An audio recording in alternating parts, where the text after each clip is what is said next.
Connor, start with you. Just as you review this series, and often the conversations we've had with you is you look more at performance as opposed to any statistical data. So on an individual basis, when you look back on the 5 games against Colorado, do you feel like the details were good in your game and the process was where it was supposed to be?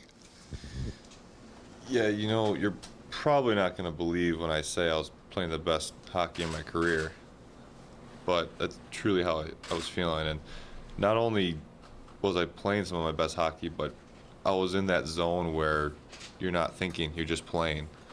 And that's what you seek after. That's a dangerous thing in sports. And to not be able to keep 4 goals off the board, it's heartbreaking. It really is heartbreaking. I mean, you got to give them some kudos for what they did, but looking back, I don't know if I even saw half of the pucks go in the net. They did a great job, but for me to not be able to put my foot down on a single game is really heartbreaking, because it's not typically how I do things. And Adam, now that there's been, a couple of, 24, 48 hours or whatever it is to digest, are you a little bit in shock, to hear what Connor just said about, how he played as well as he did, and yet, it still wasn't enough. Does it still feel as far away as it did on Tuesday night when you talked to us, in terms of what the gap was between yourselves and Colorado? Yeah. No, I was just trying to digest the question. Well, I think, like what I said to you guys, we didn't do a good enough job of protecting the middle, slowing down their rush, and kind of slowing them down and getting them away from what makes them successful. They're a great rush team. They create a lot of chances in the slot, and for this year we were dynamite at protecting the slot, denying zone entries and things like that. And at the chances we gave up so many great A's, power play, outnumbered opportunities at the net, and things like that. Hearing Helly say what he did, there's not really much he can do, on the tips. You got another guy that can swallow up a rebound, pucks changing direction 6 feet away, right? So I think frustration, we couldn't have done more in front of him, to slow down those things. And definitely disappointed that we're sitting here after only 5 games.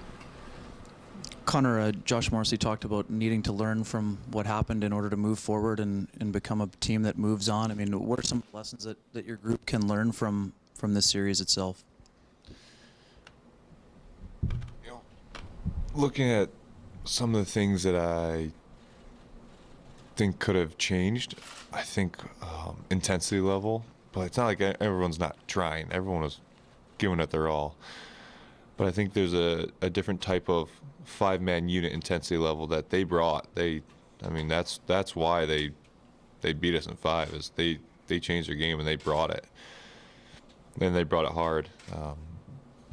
So I think getting to that level, even with success, so after winning game 1, still making some adjustments and figuring out where can we be better.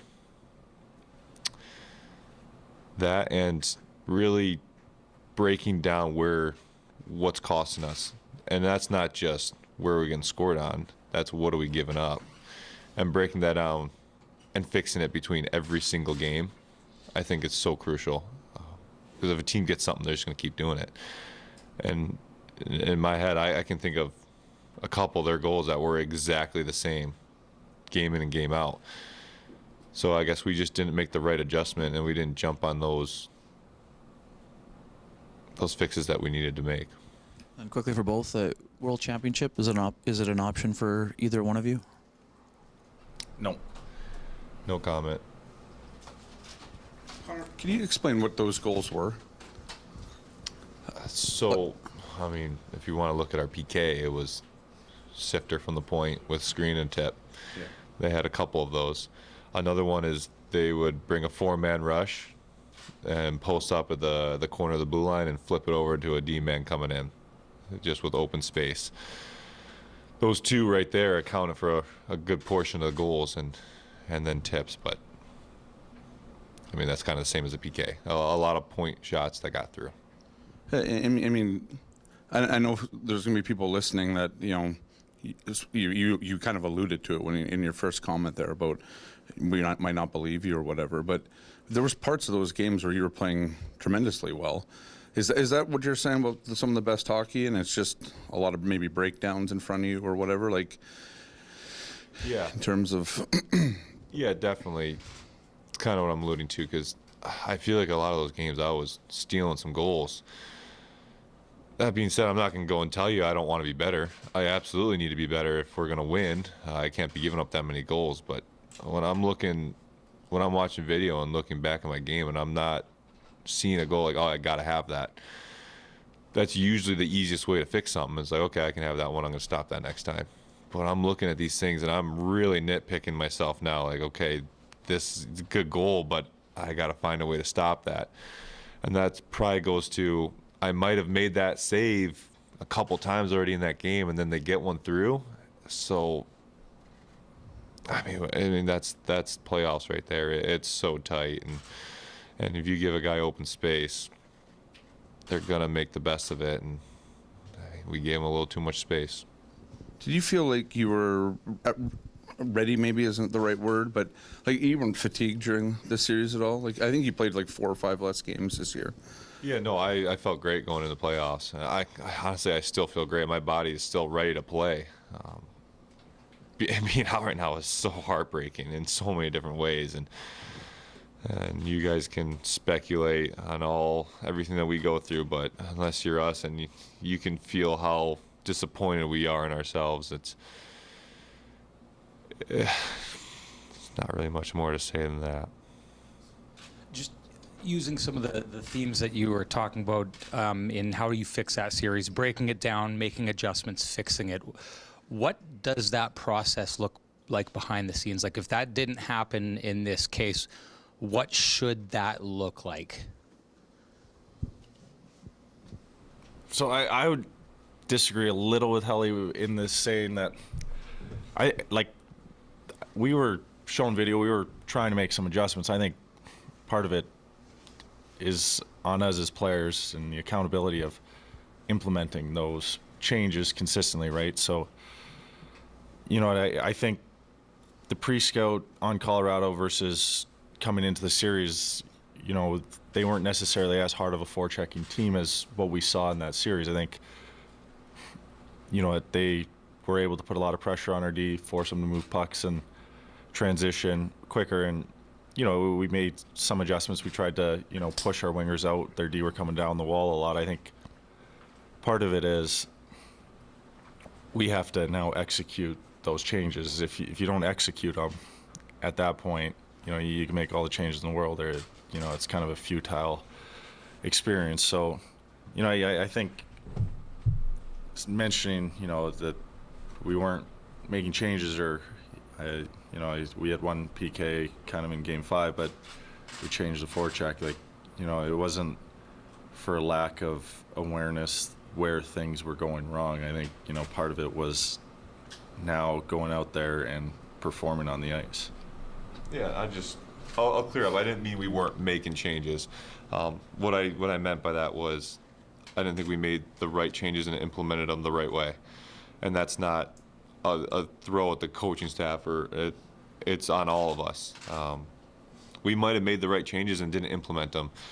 We may have tried to implement the wrong changes. So that's not my area of expertise. That's the coaches. That's a good question for the coaches, but I don't want to say we didn't give everything we had and we didn't change some things, because we definitely did, and it's on all of us to make that stuff work. And for you, Connor, I know that process is the most important thing, and it's definitely shown the results in your career. That's what works. I'm wondering if you're seeing something that is leading to the disconnect between the results that you want in the playoffs and the process that you're using to get there. Yeah, I'd like to think this is hopefully the last learning curve that we need to go through, but I mean, we were so good. You can't imagine it'd be good for 82 games and then all of a sudden you just don't You're just not there. You're not the same team. I hope we're going to learn that this is the small difference between playoffs and regular season. And this is why the hockey gets so exciting and gets so quick. Your details have to be so fine-tuned by the time you hit playoffs that there is no room for error. There's no room to find your game. You gotta realize that you go into playoffs and you earn that. You have a free emotional, your mind is free. You're emotionally almost disconnected in a sense of anything bad is going to negatively affect you. You're playing your game.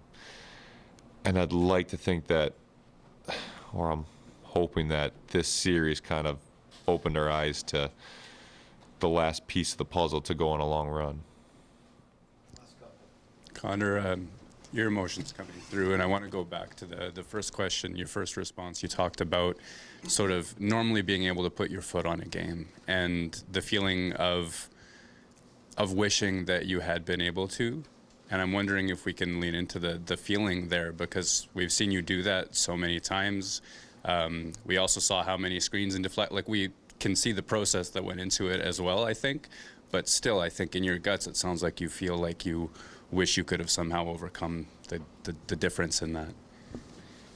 Yeah, so specifically, Game 4, the afternoon game, I was, if you ask Marty, laser focused. From the second I woke up, I was ready to steal a game.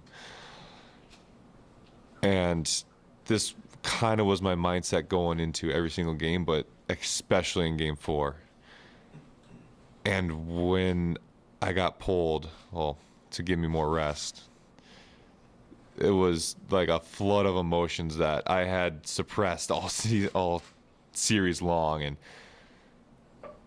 that was the realization that I can't do this alone. And I'm not saying I needed to do it alone. That was my mindset. I need to do this alone. That was the realization, is I need to be part of this team more than I am, and to take everything onto my shoulders. And I'm talking me personally. I'm not talking against the team. It's just the way my mentality is. I'm trying to pull everything on my shoulders, and I don't think that's the right way to go about playoffs anymore. I think what I need to do is just dive into a team game even more, and that will hopefully bring me peace of mind. I guess maybe I'll throw to Adam, but you guys have come so far in the last 2 years, right? I think it's been step over step. There's been an enormous amount of progress made, I would say, and yet, I mean, everybody's talking about lessons learned and kind of the gaps between you and where you need to get to at this stage, whether it was execution and intensity, whether it was the right adjustments, the wrong adjustments, implementing them. It seems like there's a space between you guys and where you want to get to, and this is probably, in my years covering the team, the most direct you guys are being with saying and seeing and pointing at it. And I'm wondering what that feels like from your chair, and what the first step is to covering that ground. Yeah, I would say winning in this league is extremely difficult. I think, you can have a great regular season, but it's about finding your game, finding ways to win at the most critical time of the year. I think, like you said, over the last couple of years, we've taken some big steps defensively. I think, we've done a good job of, making Helly's life a little easier. For the longest time, we've, relied on having a world-class goalie and kind of scrape by with mediocre defensive results and, just trying to outscore the other team. And Rick coming in, really had us double down on the defensive side of the puck. Changing systems a bit this year to our D zone, trying to keep things to the outside. And, I think to take that next step, it's like Helly mentioned with the intensity, it's learning how critical every shift is, whether it's a second period or, it's late in a game. Like, you give up a goal in the second or you give up a goal with 5 minutes left in the third, it's still worth the same. I think, we got through game one where we weren't at our best, and, whether you kind of fall into that mindset that, maybe you'll be able to sneak another one out where you're not at your best. But, we came into Game 3 with a 2-1 lead, and we take 5 minor penalties at the start of the third. Kind of, our penalty kill was an Achilles heel for us all year, and you're really putting your team against or behind the 8 ball, kind of putting yourself in that position. So I think, in those moments, learning to control your emotions, kind of that discipline it takes to win, whether that's taking a punch, whether that's, just moving your feet that extra, half step so you can get around the guy so you don't have to take a penalty. I think, like Kelly mentioned, Colorado's intensity continued to ramp up throughout the series, and not for lack of effort on our part, but just the desire to win every battle, the desire that the guy across from you isn't going to beat you that night. I think that's the learning curve. That's the thing you need to do to take the next step. I think we had a great regular season. We showed over 82 games we can be a really good team, but at the end of the day, and we didn't perform in the playoffs, that doesn't really mean a whole lot. Hey guys. Thank you. Thanks, guys. Thank you for your honesty, fellas. Yeah. Take care, guys. Enjoy your summer.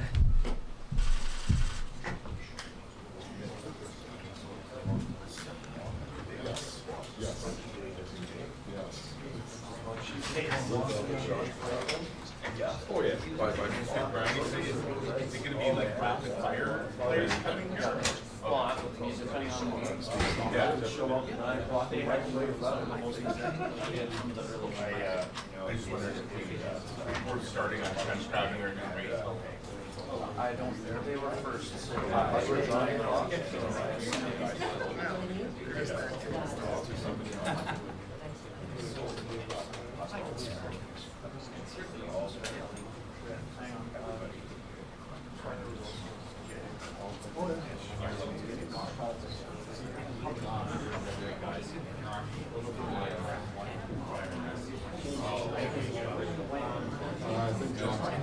It's the yellow one that's cropping out, man.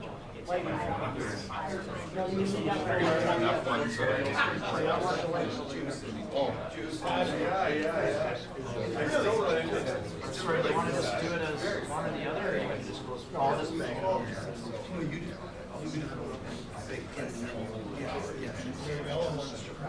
Nobody's gonna hear it back here.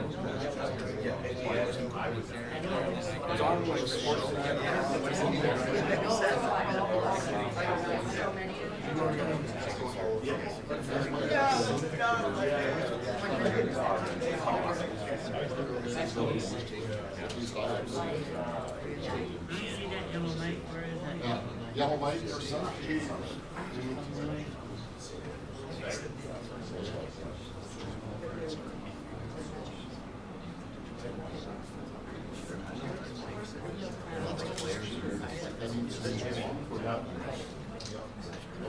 Check, check, check, check, check, check, check.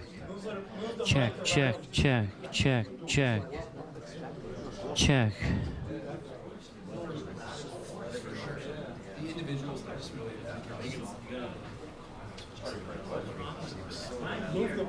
Check, check, check, check. Check, check. When it overmodulates.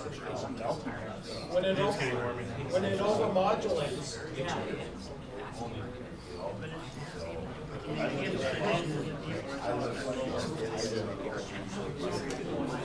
Check, check. 1, 2, 3, 4. 1, 2, 1, 2. 1, 2, 1, 2. 1, 1, 1, 1.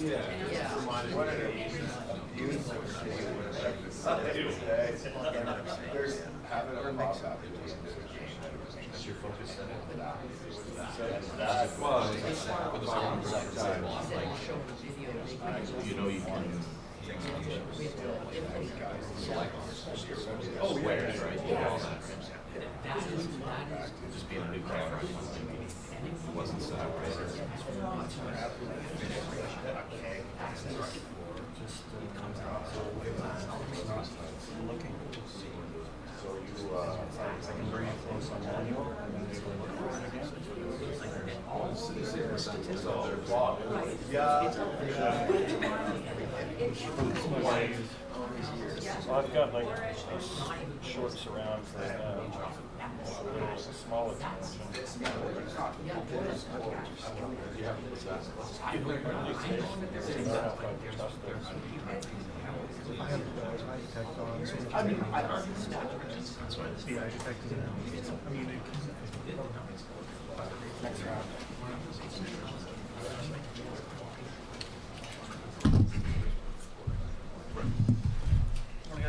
How we doing? Good, thanks. Maybe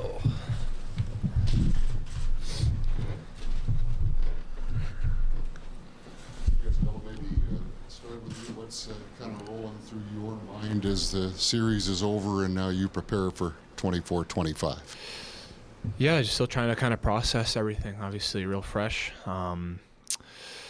Disappointed, frustrated. Not the way we envisioned things happening. So there's just a lot of questions. First off, just look in the mirror at my own game and what could have done better, and then obviously as a group what we could have done better. So definitely trying to process everything. And this one for me stings the most out of my 4 years here of our playoff losses. Just still trying to kind of comprehend why it all happened. Sean, I don't know how it was for you internally, but watching from up above, I'm not sure there was anybody who'd had as many great scoring opportunities as you did in this series. What was going through your mind with each of those? Yeah, I mean, it's tough. You're doing everything you can, obviously, to produce, and I mean, it's not easy to score in this league, and especially, I mean, this time of year. So it's frustrating. I mean, we had a great team and a great opportunity in front of us, and I mean, obviously we fell short. Dylan, Josh talked a lot about lessons learned in order to take the next step. I mean, what do you think some of those lessons will be, and how do you guys break through beyond that first round and go on a deep run that you've wanted to for a while now? Yeah, I mean, not trying to deflect your question, but honestly, just still trying to process kind of what happened. Like I said, just really frustrated, really disappointed. Like Sean said, we had a great team. Really thought, we had the makings of a long playoff run. Clearly, we underperformed. I think is the biggest thing that I kind of take away is that we just didn't execute well. We didn't play well.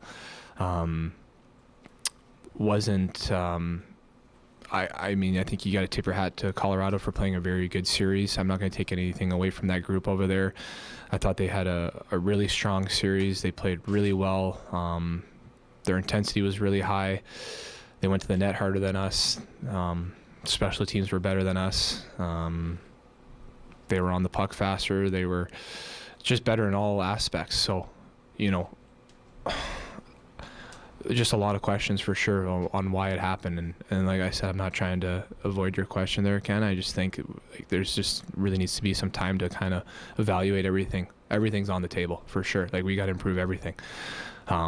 General answer, obviously not great in regards to depth, but I am really trying to process why things happened the way it was. And I think that's okay. I think you got to let it kind of simmer a little bit, let the dust settle, and realize why we were so good in the regular season, why we weren't in the playoffs. I think if I had an answer for you so fast, we probably wouldn't be here. And not trying to be funny, but I am truly kind of puzzled why it didn't work, because I really thought we had a really good group. You only get so many kicks at the can. You can't, playoffs are not a guarantee. I'm 31 now. You'd like to think you can play forever, but I really thought we had the makings of a team that could go really far.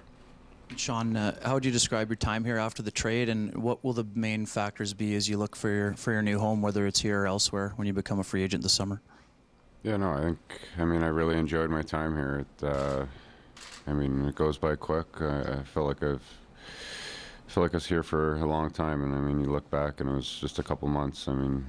met some obviously great teammates. It's a great organization, and like I said, I really enjoyed my time here. And I think the biggest thing for me is I wanna give myself a chance to win. It's this is a spot that definitely wants to win, and I mean has the makings of doing that. Dylan, you said this was the hardest one of the 4 years that you've been here, and you also talked about the high expectations you guys had for yourselves. And I'm wondering if the emotional pain comes from the expectations and failing to meet them. For sure, I think, you know, you have expectations kind of for yourself and for this group, and both were really high. You know, we were playing great hockey at the end of the year, so you're feeling great about your game and the team's game. And as long as you kind of make the dance, you feel you have a chance. So I think, you know, we were feeling really good, and like I said, we did a great job at the deadline there to make great acquisitions to kind of help set ourselves up. And when you do that, you get a little bit more energy, and you really get that feeling like, all right, you know, we got a chance here to go far. So when it ends early, and I think for me, you know, if we lost to Colorado, we lose to them, and if we played our best hockey and we lose, you live with it. But for me, we were nowhere close in all aspects of playing our best hockey. So that's why this one hurts the most for me. You know, the year we lost to Montreal after beating Edmonton, you know, I got hurt, Scheif gets a suspension, Stas is hurt. You know, it hurts, but you kind of, you know, there were some factors there that didn't go your way. Last year, you know, Jamo gets hurt, Scheif gets hurt. We don't have Nick Ehlers for, you know, the first 4 games. You know, that one hurts, but this one hurts more because we had everybody healthy. We had a top team. We had our group. And to underachieve is what stings the most. And like I said, why it's going to take me a minute to really process why that happened. And really why this one stings the most. What will be your pillars heading into an off-season with free agency potential? For what I'm looking for, sorry? Yeah, what's most important for you? A few factors for sure. I think it's hard to kind of weigh which one weighs more than the others. Obviously, you know, I'm 31. I like to think I can get a long kind of term deal. Obviously, everything has to make sense in regards to, you know, the years and the money and all that stuff. Those things will kind of take care of itself. More so than anything is kind of my fit, where I fit in the team. You know, my role, where I feel like I can contribute the most. And obviously a huge factor is the ability to win, the ability to, you know, obviously it's, like I said, it's not a guarantee to make playoffs every year. There's no guarantee you win, but if you feel like you have a group that can make at least, you know, make the playoffs and make some good runs. Like I said, I'm 31. You only get so many kicks at the can. Like I said, I hope to play for a long time, but, you know, in my time in San Jose, my first year we make the finals, and that was the first year Joe Thornton, Patrick Marleau, Brett Burns, Joe Pavelski made the finals, and I think Jumbo was 36 at that time, and that was the first time he made the finals. And that's a generational player, first ballot Hall of Famer. And you know, I've only been in the second round myself, never been to the conference finals, never been to the finals. I want to get there, and there's no doubt about it that I feel that we can do this also here in this group. We need to push. We need to continue to try to get to that level. Like I said, everything's on the table. We can improve in all aspects. Exactly what those are, and to dive in more, I really need to kind of marinate on it and how we can hopefully get there. I'll definitely be watching these playoffs for sure, and watching the teams that make it far and see how they play, see what they do. But yeah, I mean, there's so many things for me as an off season. I have a family. I guess it's not public to everybody, but we're expecting another one in August. So going from a 2-1 zone to a man-on-man is going to be interesting. So, you know, that's a factor as well. We've really enjoyed our time here, my wife and I and our son. So that's a factor too. And it's not just you in the fold. It's going to be now 4 instead of 3. So, yeah, it's all those factors kind of into one make your decision. But I know for sure that I'm definitely comfortable here. I've played my best hockey here. I really think my best hockey's still ahead of me, and I've really loved my time here. And the guys in this room are guys I want to play with and want to win with. First of all, congratulations, obviously. Thank you. And it's you've sort of answered it now, but you have a family. You're 31. Second kid on the way, obviously. Mm-hmm. Is here the place you would prefer to stay? I could definitely see myself staying here. There's no doubt about it. Like I said, I'm definitely comfortable here. Felt like I've grown here as a player, as a person. I do hope it works here. I really do. We'll see how things go here. We got 2 months to, hopefully earlier, to get something figured out. I really enjoy the city and being here and the fans, and it feels like home for sure. So I hope it works out. Obviously, nothing's guaranteed, but I definitely can see myself staying here, Scott. Congratulations. Thank you. Appreciate it. Colorado talked a lot in this series about the scar tissue they'd had built up from past performances and how they use that to push themselves forward, which it sounds like it's something that this team is trying to do. A lot of players on this team have had, this sting from a number of years past where they feel that they underperformed and didn't really show what they were capable of doing. And I think this year is another one of those years. Maybe not easy to answer the question, but how do you make sure that these lessons that are in the failure, the scar tissue, are being absorbed and not just simply washing you by? Yeah, it's a great question. I'm not sure. I think for me, I think you just have to question kind of everything. And I think you have to be open to everything. I think you need to be curious about everything. I think the most people that are successful in this world, and what I've, talking to people and working with, sports psychologists and mental coaches and people that have worked with Fortune 500 companies and top athletes, is the people that are the most curious are the most successful. They're always asking questions. They always ask how they can get better. And I think we can do that here for sure. We haven't won, so we have to question everything. We have to, as a group, individually, you have to question your methods and what you do in the summer. What am I not doing that other guys are doing? How can I be a better version of myself for this team? Just because we lost in the past doesn't mean we're going to lose in the future. You would just hope that those experiences will just make you better. That will just drive you. That's how I'm trying to process this. Is that everything that kind of is happening to this team is for a reason, and for myself is for a reason. And I guess that's the fun thing about life, is trying to figure it all out and what those lessons were. This stings, this hurts. There's definitely some positives. Kind of let the dust settle, and those positives will come out. And this is a massive summer individually for everybody and as a group. Like this sucks to talk to you guys at this stage and lose the first round like we did, getting reverse swept twice back-to-back years. I mean, if guys aren't burning fire because of that, or not thinking that we all need to get better, then something's wrong. Like we need to push, and we need to get better. Exactly how? I'm not sure. I think that's kind of have to be maybe conversations with each other, conversations with the team, and just try to come up with some solutions. And like I said, question everything. Doesn't mean you need to judge each other and ridicule each other, but I think we have to have some honest conversations, and maybe it leads to something, maybe it doesn't, but we have to try and think of everything that we can possibly think of. Thanks, guys. Thanks so much. Thank you, baby. Thanks, guys. Yeah, that's my biggest question this offseason: how to handle 2 kids. Thanks, guys. Have a good summer. You too. Thanks.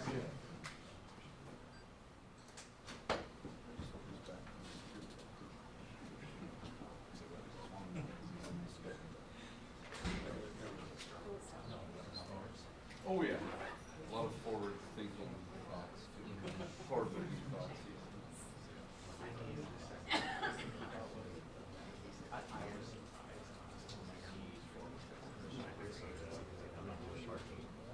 Yeah.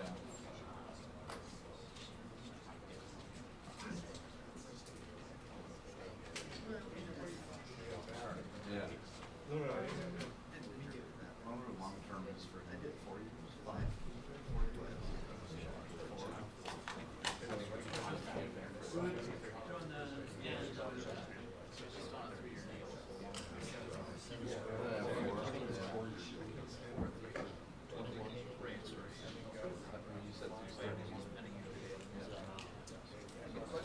Unless he doesn't know his own age. Okay, some of us might not.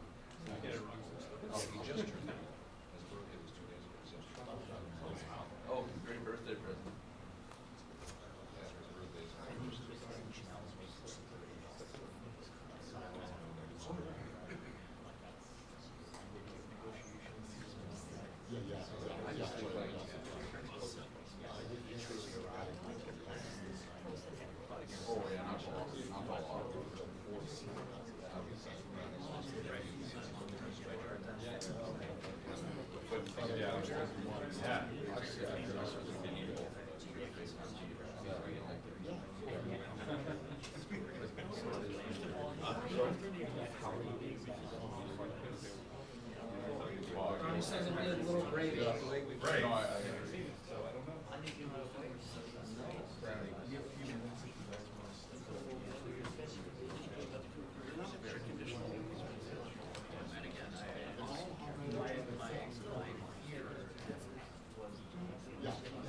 There's a break right now.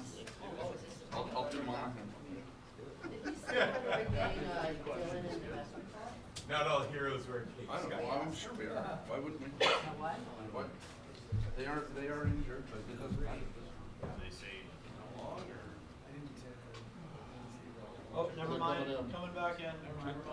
False alarm. 2 minutes. Yeah, 2-minute warning.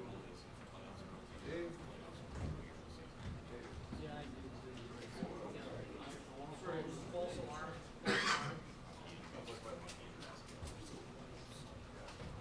I've done the transcribing yet. They had a good 15 Yeah. seconds. You I could almost got mine. You almost.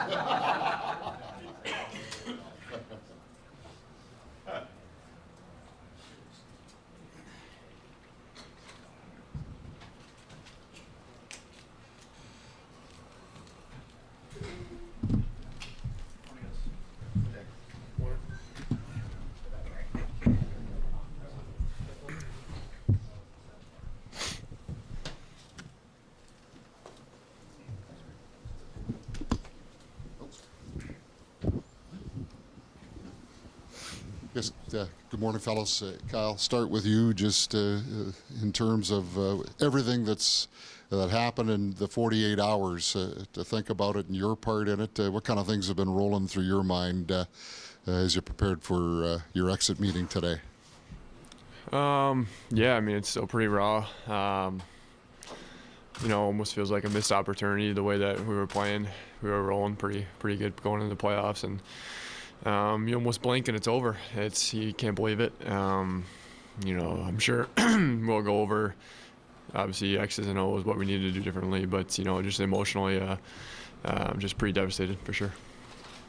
You've had lots of experiences with deep runs over your careers. Can you maybe describe the differences between what you experienced here and what you experienced in some of those deeper runs?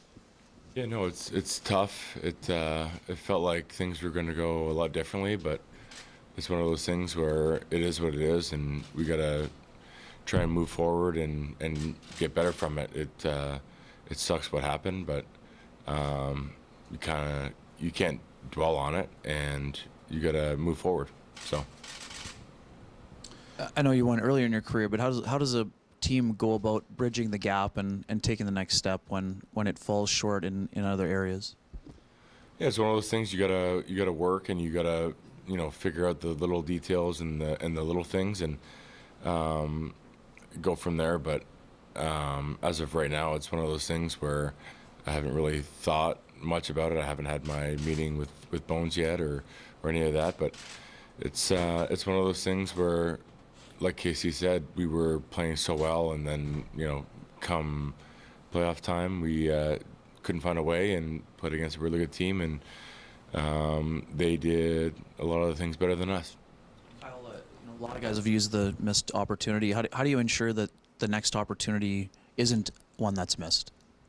Yeah, like Tyler was saying, you got to learn from it and go from it. You know, obviously, everything that happens out there, win or loss, it's a chance to get better and improve and yeah, come together better as a group. Kyle, playoffs can be the ultimate small sample size. We saw a large sample size of this team during the season. Is it fair to say, and almost the sense we're getting from some players is that it's not so much that you lost to a really good Colorado team, but almost more how you lost this series that's the most frustrating? Yeah, I mean, we had glimpses. We've shown that, you know, we're a pretty dominant team against them. I mean, you know, we've obviously our regular season record it's one thing. It seems like they made, you know, some pretty good adjustments, and you know, we weren't ready for it, didn't counter back with it, or you know, for whatever reason, you know, it just didn't work out. And you know, that's every one of us have to take a look in the mirror, and you know, personally, it's, you know, we got it better. You know, it's unacceptable, and you know, it's a tough business. Everybody wants to win here, but that's what we strive for. You try to be the best you can be. And just in that sense, I mean, we were sitting here a year ago talking to you about very similar exit from the playoffs, win the game one, lose the next four. But is there do you get a sense that there's a different feeling around the room this year compared to 365 days ago? I mean, we've won 2 playoff games in the last 2 years, so it's pretty similar feeling. I mean, you could say the way we lost, you know, we arguably played one of our best games in Game 5. I thought we've put up a pretty good fight. We played well. You know, we switched up a lot of things, and you know, you could see the results right away.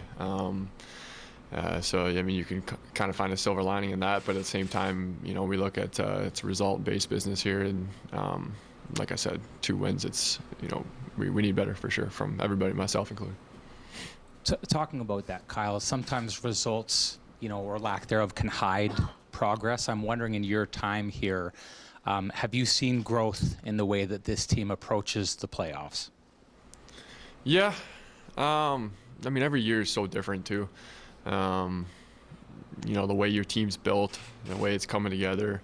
You know, when it playoffs, it's kind of a weird thing. You know, when you get in there, it's you know, it's kind of takes a story of its own animal. It's so much different than the regular season, playing different team every single day. You know, you play the same team. It's, you know, how are you going to make the adjustments? How are you going to, you know, establish, you know, throw a wrinkle on there to create some kind of space. You know, it's so tough to find space in the playoffs, and I think that's what it comes down to is, you know, the one-on-one battle, the will, and, you know, try to create a little space for your teammates. Tyler, what are you able to or willing to share with us about how you approach your future? Yeah, I mean, it's one of those things where I feel like I've worked my way to an opportunity to see what's next, and whatever happens, and it's one of those things you take it day by day, and obviously things kind of happen much quicker than I would have liked, and we'll see kind of what happens, you know, in the future here. Kyle, there's been a lot of discussion about intensity and compete levels and sort of matching the Avalanche in that particular regard, and also about adjustments. And you said you guys changed a lot of things up in Game 5 and saw some results. It was an improved process, I think was clear. If you had to lean into one as the first step towards getting better and bridging that gap between where you guys got to and where you guys think you can get to, what is it?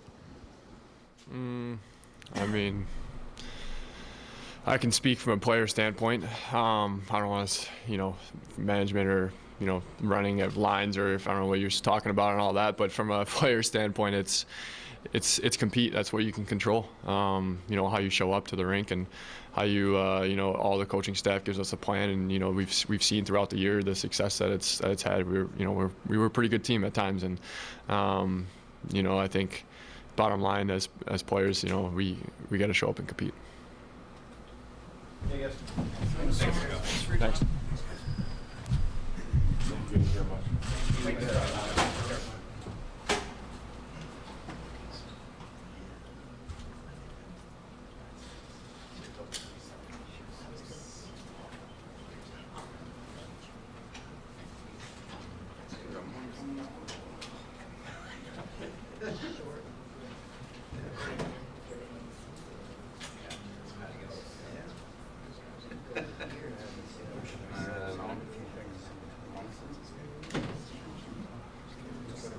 I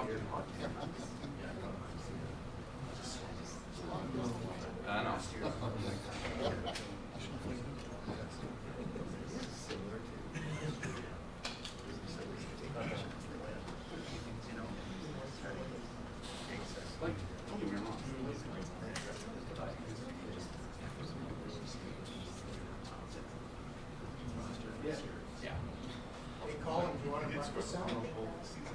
Yeah, bacon, please. He did. He tied the game at 3 early in the third. Oh, that was the full. Oh, sorry. Yeah, Oh, sorry about that. Gotcha.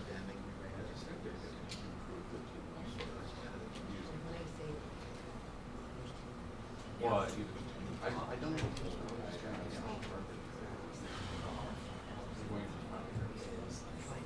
Oh, I know you're. Kenny, LB was there also. I see the Masters and finalists. Anderson, Ingram, Schilling. Well, I know that. I mean, Right. Freddie Anderson. Anderson, Connor Ingram, who I voted for. Yeah, that's a good. Schilling. And Shillington is a. Yeah, it's a tough. Yeah, I think that.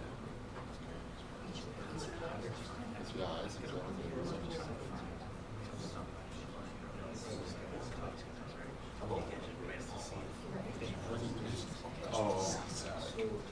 I think. Maybe you better get. You're right. One bite, we don't want bite. Sure. 2 bites, seriously. Seriously.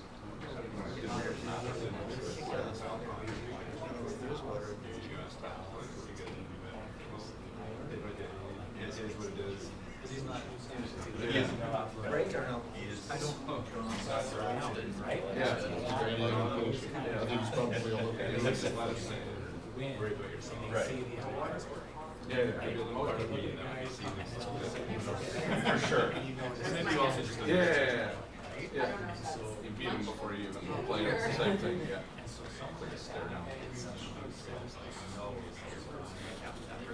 In terms of the all of years. And so In terms of what we got so far today.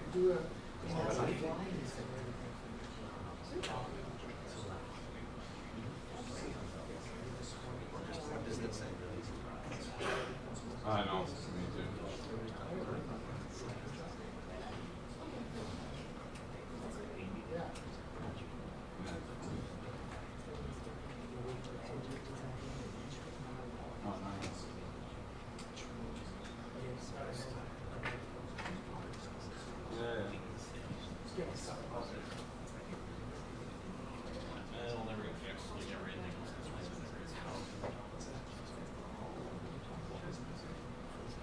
Yeah, no kidding.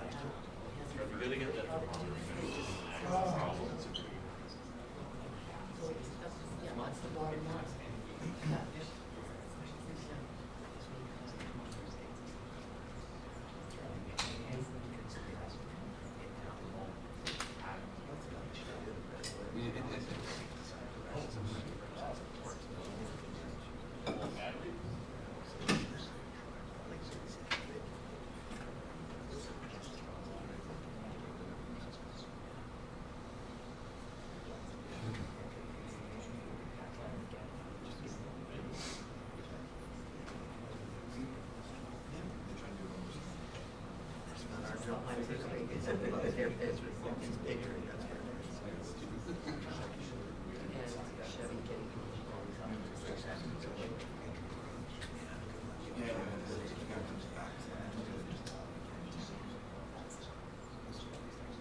That's fine.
I knew exactly what you were going to say.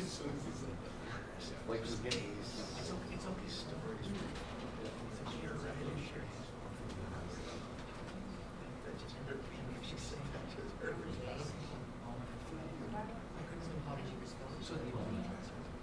What did she say with your?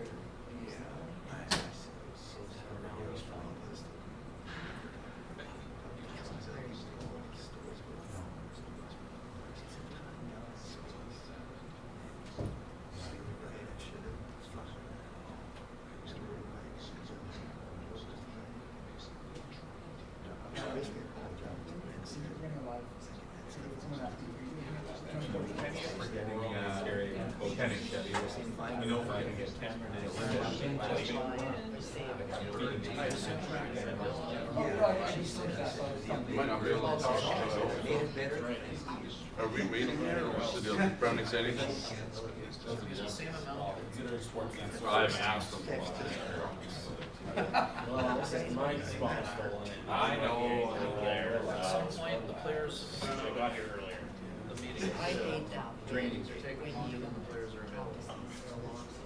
But like you say, then you talk to others afterwards, and then you go, I know, and then you feel guilty about it. And you know that Sure, that's what he said. But looking for it. I'm just saying. Sure.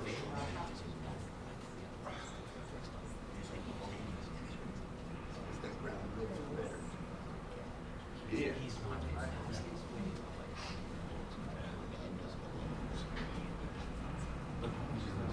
That's like when I leaning hard into that story because he did take moments to say, hey, that doesn't mean I shouldn't be better. It doesn't mean there were counters to, like, I'm not saying you're wrong, right? First place is gone. Your first place is to go somewhere and your thoughts tumble out. Stop and reload. He did the road trip.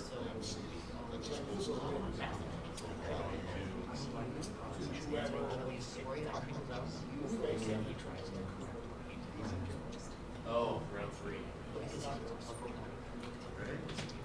He gave me a lot of time. Also, minutes, maybe budget. You sure? No.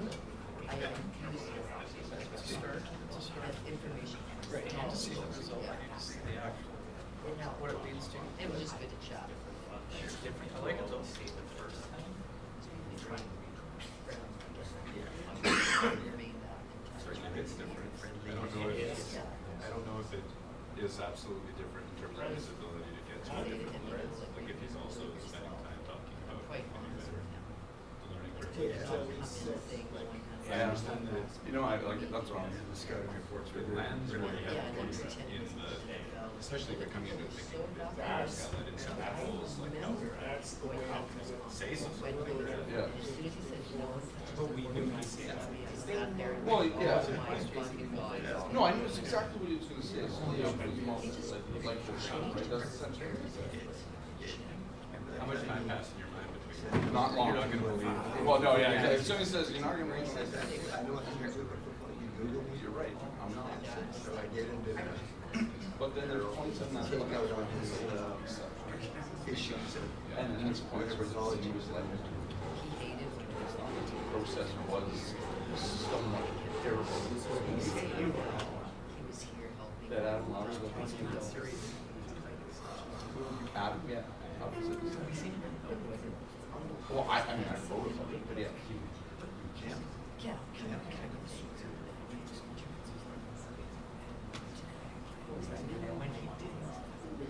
I understand. Sure, condition that way.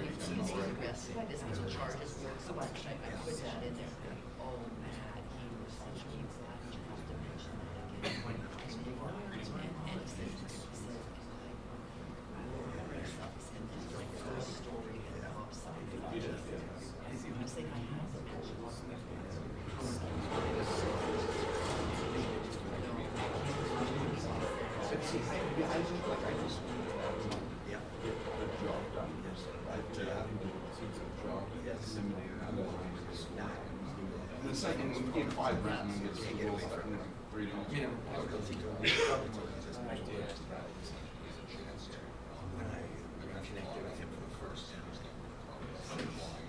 Yeah.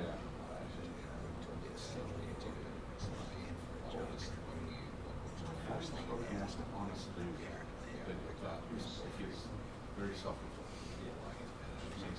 Like hard because the story I didn't think Adam was and he said his response was but this is what's hard. There's no numbers don't there.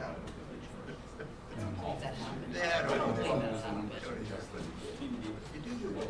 So like you made 20 saves, 28 saves, 3 years. And then I don't think they mark that. 28, 29, and then you just fucking go get out and look in the fourth, third grade. Oh, he was amazing. It was just, I still have video saved that was some change that yeah, that one. And you can see me on the video, right? Darren Cameron, his first year is right behind me. And as soon as he says that, I'm watching my face say, and it's like, it's a bit of a blink like that, you know? Not going, oh my God. That traction. Yeah. Not my man. Good for it. But they don't do it every shift. They don't do it every time down. But Colorado, Colorado is also in the zone about it. yeah, that's exactly, right? Like, that's another thing too, right? Like, oh, yeah, 100%. Just 5 games. I'm actually afraid of what Edmonton, Colorado, Western final would look like. Yeah, I mean, that's all we have to face to 10. Because there's still, I would say,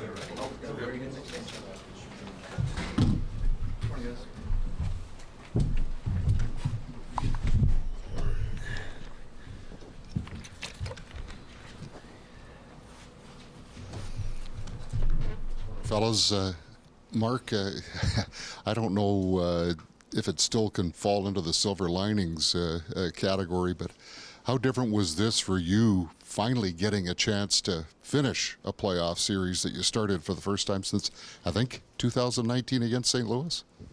Yeah, honestly, definitely nice to be healthy, you know, and playing, obviously, you know, the suspension the 1 year and getting hurt last year. You know, it never sucks to not be able to finish the year. You know, I don't think there's many silver linings out of, you know, not still playing right now. It sucks to, you know, and still processing it, but, you know, obviously it's nice to be healthy. Nate, do you feel like when you finally got a chance to play in this series that you might have played some of your best hockey of the season, or where would you rate it, your performances on that? Yeah, I just think the experience kind of takes over at that point of the year for me. I have a lot of experience in playoff games and kind of understand what the increased ramifications are, and it's been something that I've always kind of relished in my career and enjoyed. I've gone through scratches like that earlier in my career, so when you do get in, it's a sense of excitement, and you just gotta be able to handle the emotional high that you get of jumping into a series and hoping and trying to be a part of a solution. There's a reason you're going in, and you just gotta trust your game. And a lot of things about the last couple games for me, I saw flashes of really good things for me. So I wish you could do more. Like Mark said, it didn't really hit yet, but I wish we were still playing, and it's a hard thing to be sitting here right now. On that point, Nate, Game 4 must have just been a roller coaster for you, right? You get the big goal, and then you see Vladdy go down, and obviously Brendan had gone down the game before. Just almost the game almost becomes secondary when you see good friends and teammates get hurt like that, right? And I know the puck gets tipped. I know that there are things outside of my control, but to see a guy, it was really hard. We play a game, we know the risks, and we jump on the ice. But that doesn't take away from the fact that you see a friend and a teammate and a guy that will go there at that spot any day of the week, and trust that we're gonna get through and not have that happen. But yeah, it's tough. It's tough seeing him even now. I'm just very thankful that everything so far has been good. Good is a relative term, I should say. Better than what it could have been. So I'm thankful for that. But yeah, it was something, and it has been for a few days here. Mark, you've been here from the beginning. Connor, close to as well. He said he hopes this is the last in a series of lessons, learning curves for this group. What's it going to take, I guess, to channel, no doubt, painful lessons from these playoff exits and turn it into the way Colorado did in 2022 after some painful, great regular seasons that they weren't able to follow up? I think Colorado's a great team to learn from. You see what McKinnon's done, you see what McCarr's done, you see what guys that have gotten traded there or been signed there or drafted there, what they've done in their careers, and those guys have taken great pride in their bodies, in their games, and in going home every summer and improving, and during the year improving and getting better, and they push that team to the levels that they're at.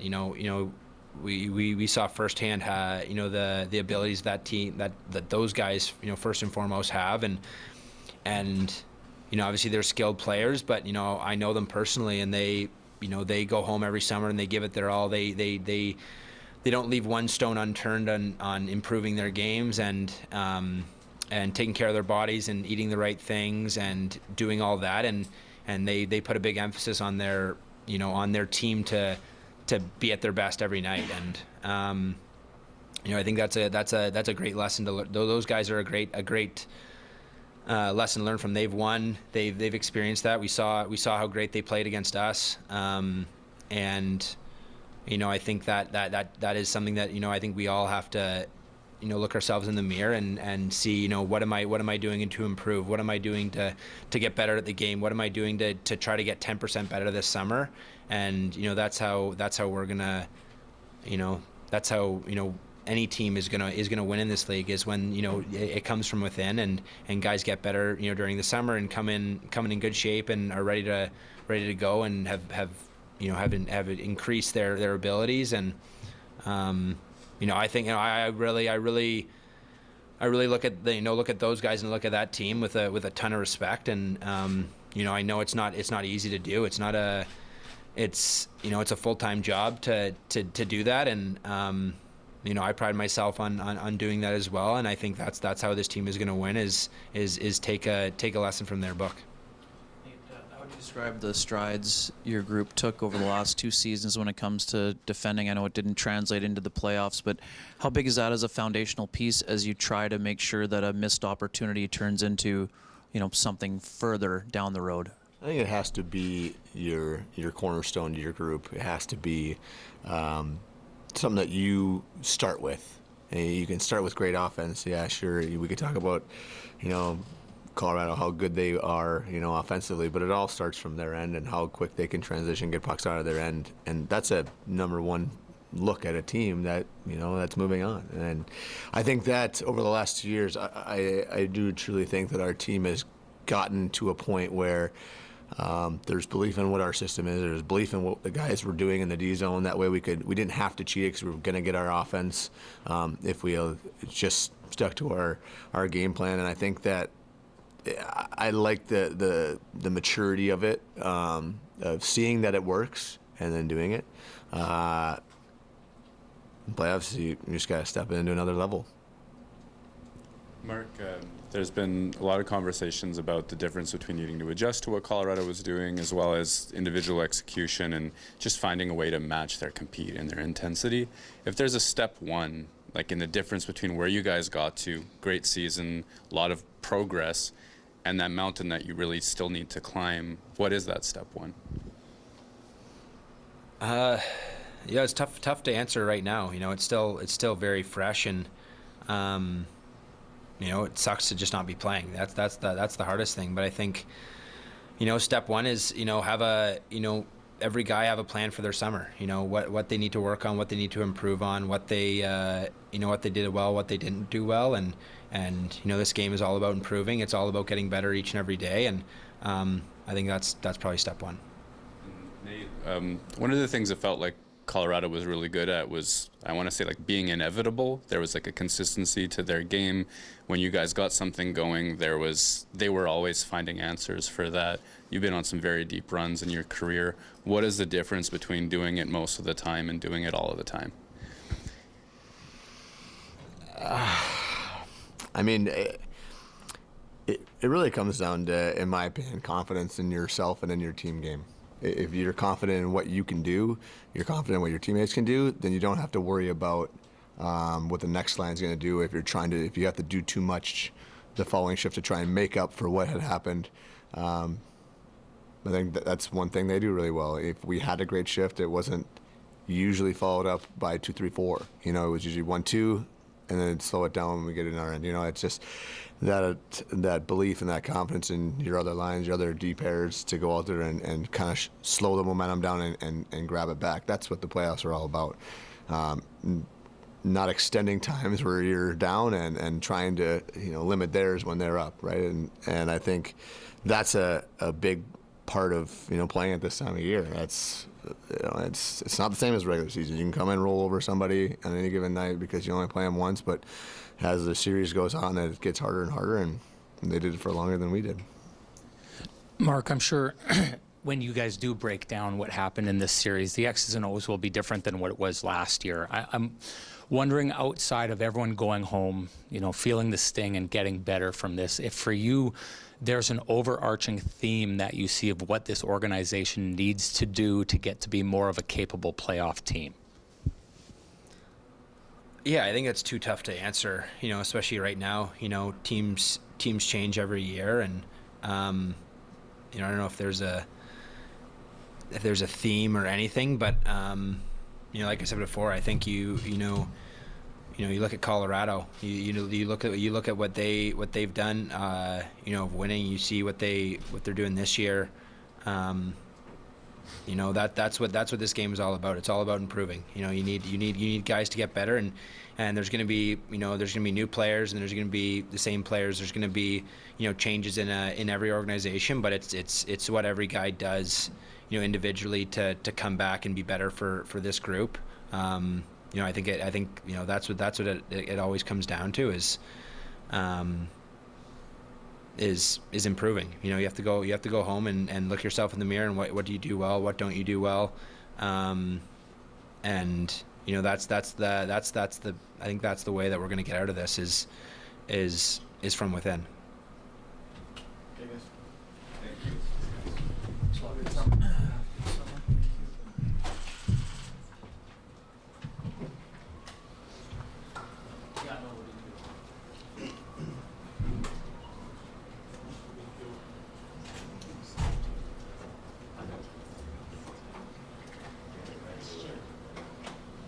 there thinking 3 ways.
Yeah.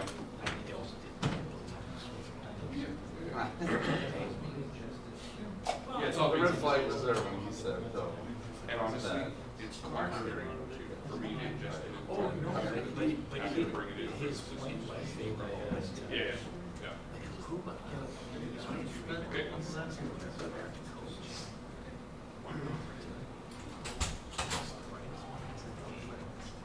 Sure.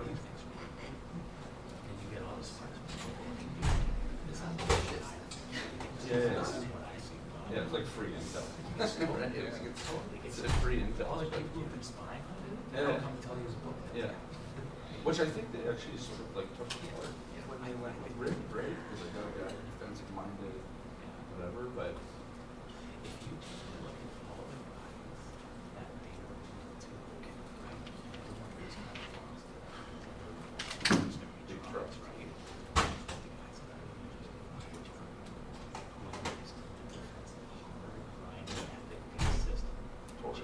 Yeah. Who had the boss? Talk it. Right.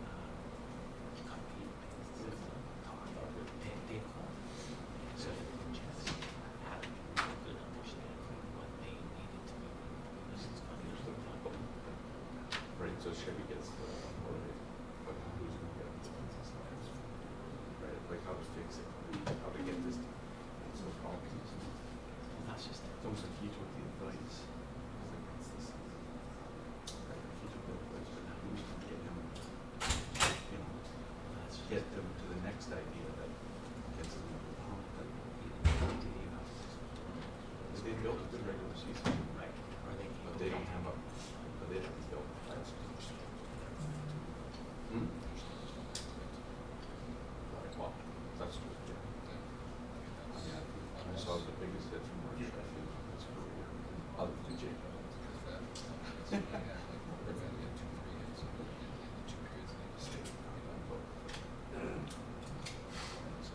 That was just a mistake. Because this is the problem, we go and find some other small players. But the one that actually was pretty good in both ends of it was, you know, there's just, and hopefully it doesn't get the credit for being able to have some goals. I think it's in his first shift or his second shift, it was after that.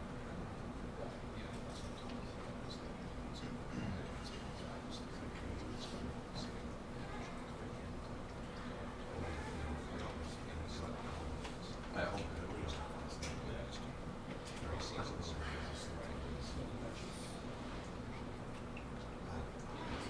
oh, sure, yeah.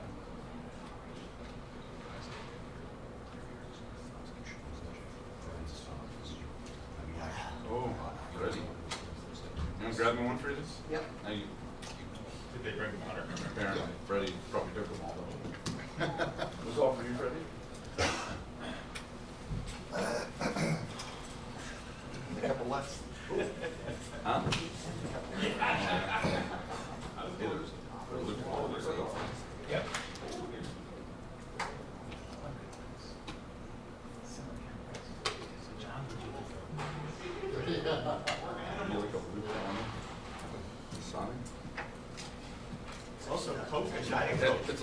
Yo, you like? Yeah. I really can't.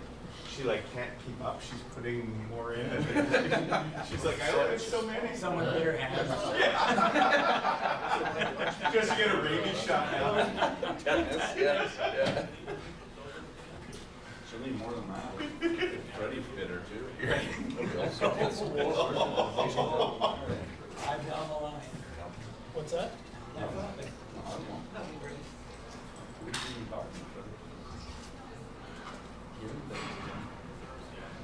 should also leave that door open. No kidding. That was a really nice. Yeah.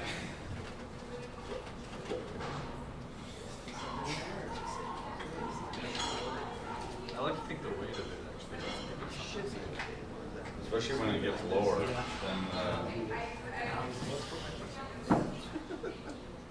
Coffee shower, but there's pizza coming. There's pizza coming? Huh?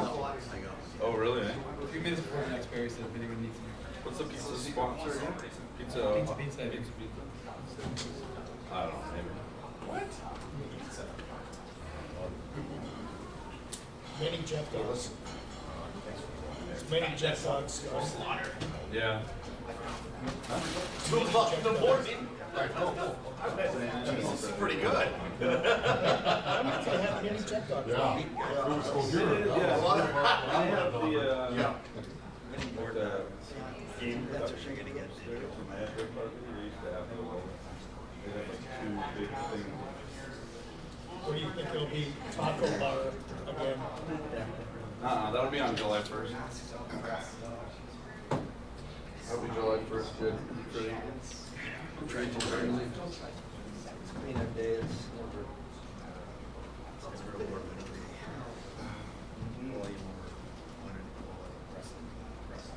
It's basically just so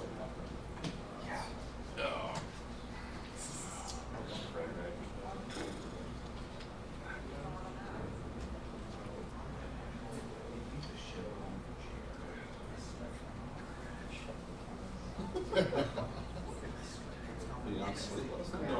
Yeah.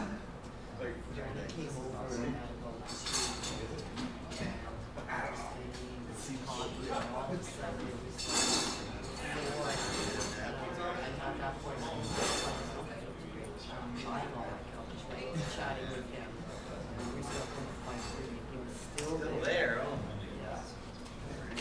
It was great. He was on team last night.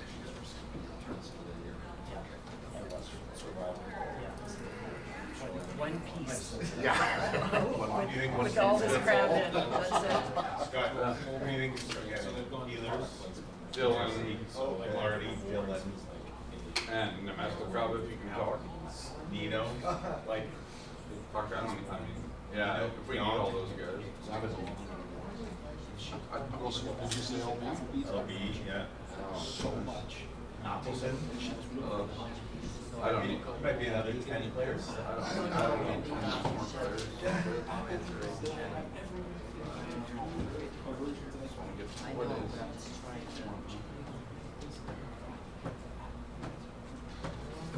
I could see another 8 for sure. Or more waves. We had 8 right already? Yeah, healers more. But Dylan, Nino, Young, Velarde. Do you want me to do at least half of DeMello and Monahan? They were like. I think by the time the dust settles, we might all have to do like a player a whole segment. Or not. They were 13 minutes. We might have to do a whole 2 play, like a whole conference each. Yeah. They were like 13 minutes. Yeah. Welcome to this day, Judy. I know.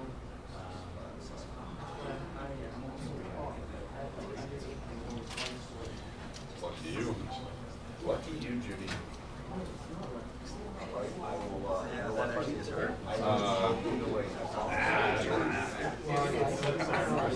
Sucking the juice out of his face. You got over the night before, 1 hour last. Yeah, I have a few sets. The face side, the injury side. I've already advised him.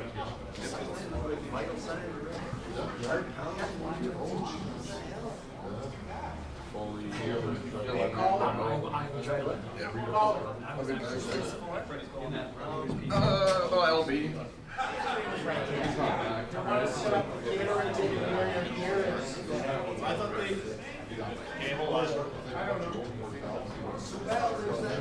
That's not some Brian's smile.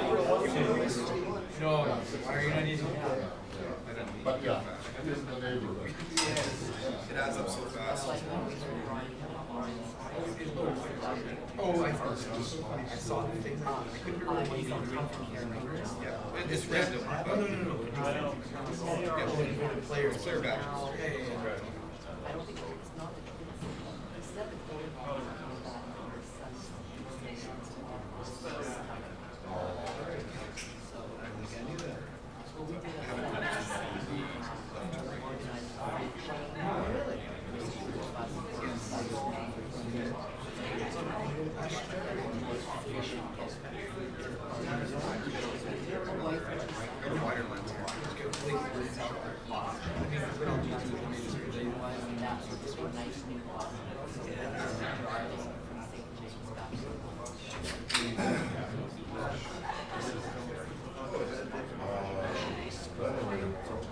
Keeping consistent, we want that. Well, it doesn't have to be like. Yeah, melatonin. Yeah. Yes. Yes. It's more natural. That's the thing.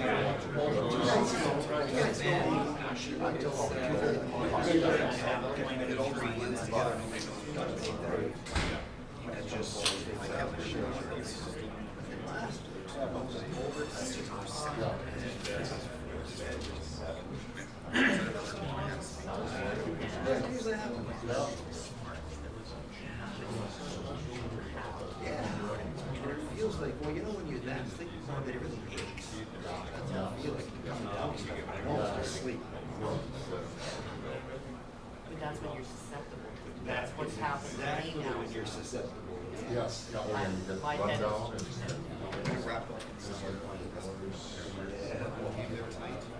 Oh, sure.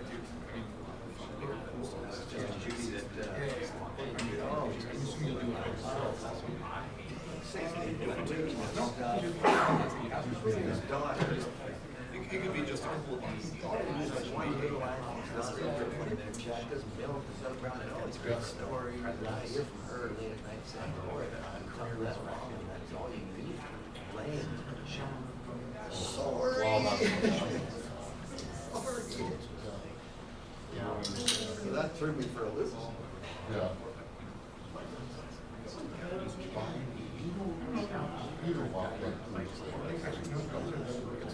Yeah. Then when I worked in for a lot of years, he had a lot of roommates along with another guy while we were in school in Calgary. Message me. They shared like Island University was Utah. Yeah. Maybe half of them were also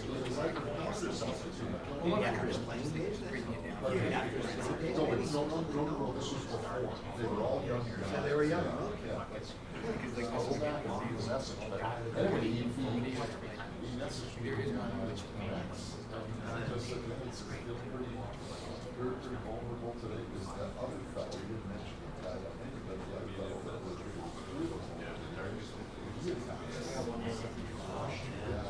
Oh, awesome. Even Doug Brown told me.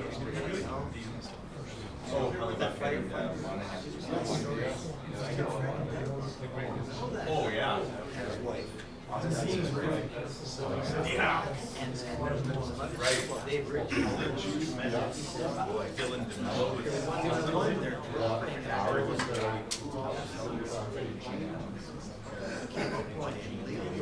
Jerry James. Those were pretty passionate about wanting to stay here. He had a great line. It's not really out there. Where that at? We're gonna go from 2-on-1 coverage to man-on-man.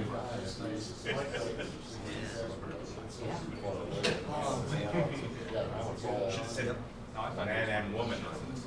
Like Willie Nelson's song says, live every day like it was your last one. One day you're gonna be right. Oh, you've really been on Willie Nelson. I know, I can't help it. You've been really Willie Nelson. I'm not complaining. I'm just Kelly, I'm just making an observation. You've just been in the right place At the right time. Yes. Yeah, I barely said anything. And then, however, when it was done, he said a goodbye to all. It was I'll like give you some Bud Grant advice. You told me to retire from something. Yeah, it was kind of like that. Nice knowing you guys. Take care. Yeah. Maybe they'll resign before we Yeah, I think you might feel that way till you're 75. No. Yeah, I gotta say.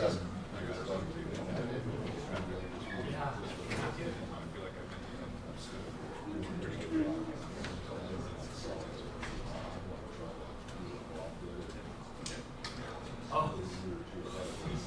You're right. Right, you don't want to hear that. Yeah, I agree. It's tough to know. I don't know. Cranked up and put it on. I just get cranked up and put it on the laptop and start to write. Oh, I know. He did it for him, and then I used it.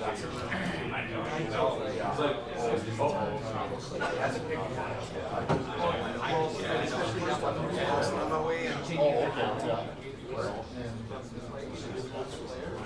Oh, you still do like that? That makes me the treasury, okay? Yeah. Cool.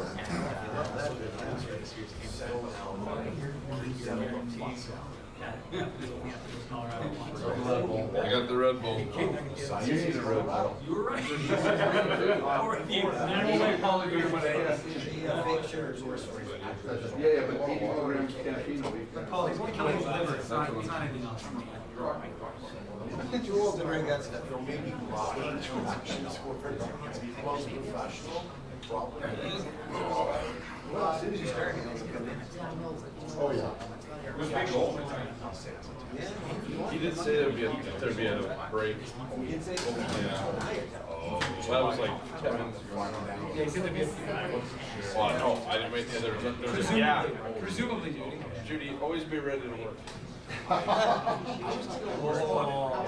He didn't get what he wanted. This isn't, Judy, this isn't the Conager. A Tim Campbell throwback. Years ago, we were waiting. Everyone was transcribing. Judy was the last to get in, and Tim turns her and goes, "Judy, this isn't the Conager." I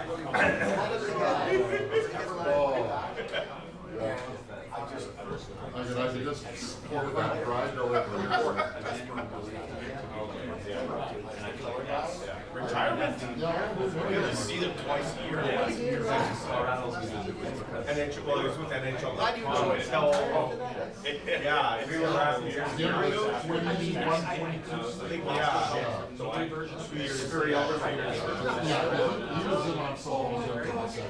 Yeah.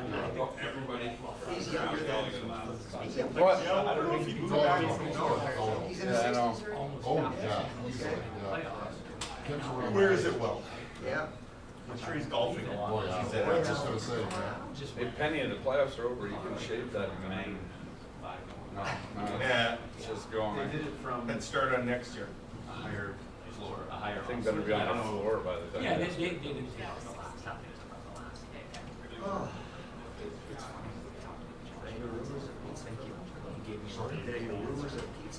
Brownies. Correct, yes. They're bringing us pizza. Yeah. Like I said, back when we Yeah. Plus, there'll be like 8 players in a row, so the pizza will be yes. Yeah, nice and cold.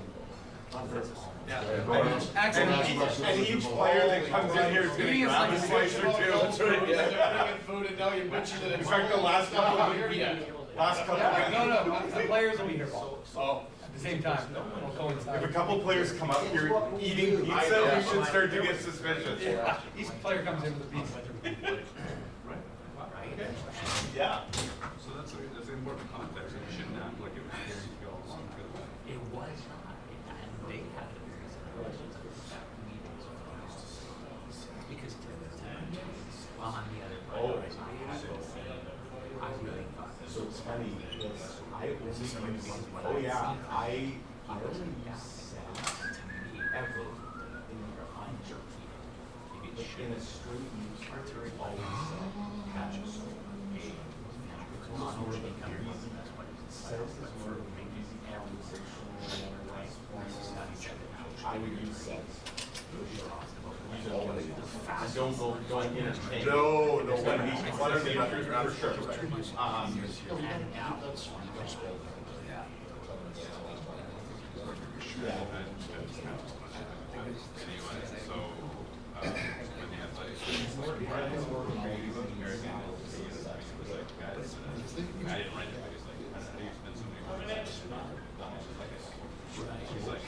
Watch out for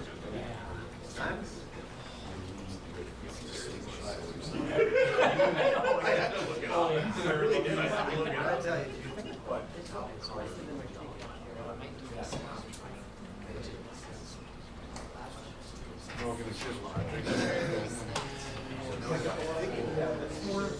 Go back daily being on record. Good morning. Morning.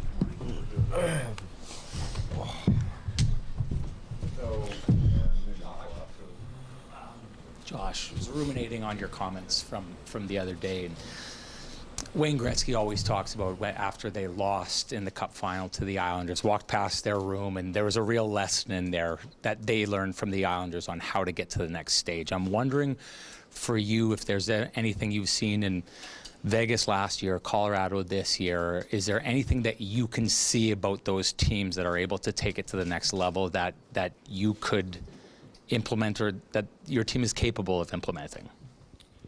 Yeah, I think, looking at our team, last year's series, obviously it was a different animal. I think, the way we played throughout the season, the way we went into the playoffs, I think certainly I felt as though we had a team that could contend to win and play with the top dogs of the league. As I felt that we were one of those teams. So I think when we lose the way we do, last year I think we knew there was a lot of areas that weren't right in our game. Obviously you never know. You get hot, things go right at the right time. You can still make stuff happen in the playoffs, but it just felt this year we had done a lot of those things to prepare. And then we obviously, get out in 5 games. And so I think that's more the message to me is, we obviously did a lot of good things to put ourselves in a great spot after the regular season, did a lot of great things defensively in the regular season.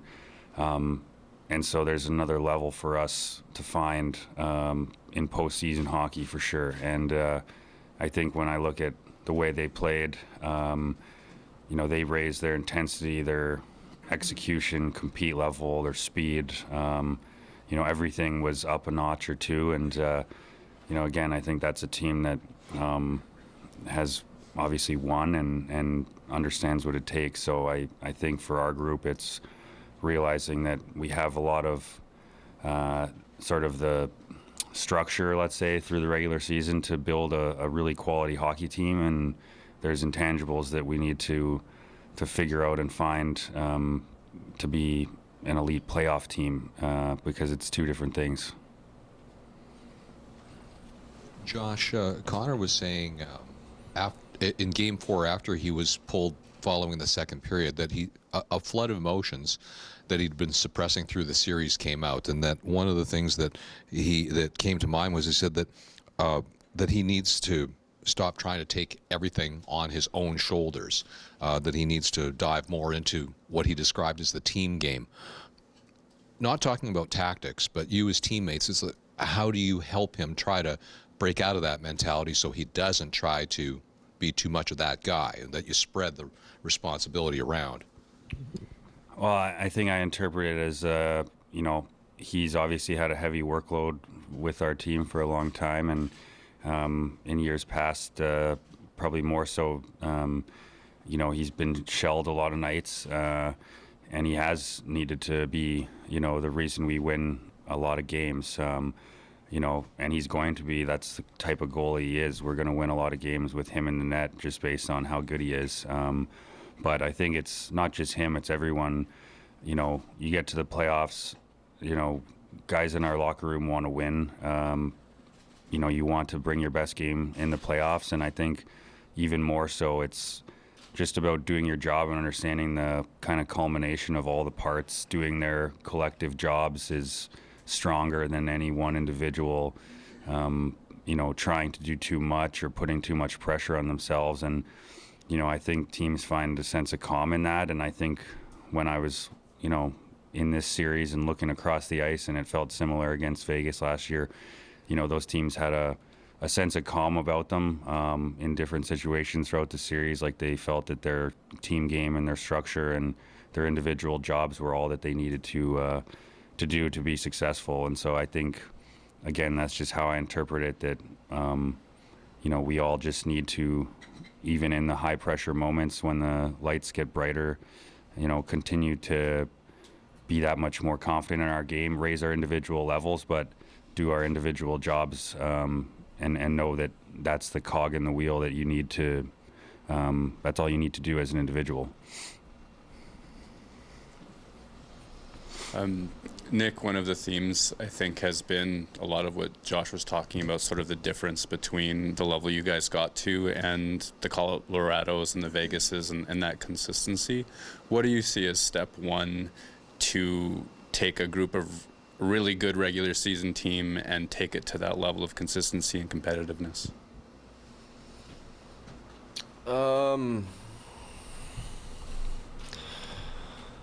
I don't know. I'm not a coach yet. Maybe after my career, I'll have a more detailed answer for you. But I think, yes, we did really well in the regular season. But I think you go back to the way that we played those 35 games where we didn't let in a lot of goals. The way we played there is the way you want to play in the playoffs. And we got away from that and, ended the season on a hot streak of winning 7 games. But, in those 7 games, we didn't play great in every game. But we were still able to find a way. And that's what's important in the playoffs is you're not going to play your best every single game, but you still need to find a way to win games. Especially in a best of 7 series. So we weren't able to do that. Colorado, they're obviously a really good team and they know how to win. And they punished our mistakes and, at times they made it look pretty easy. But, I look around in that room in there and, every single guy worked their ass off. If we didn't work hard, it wouldn't have been as fun as it was, battling with these guys. So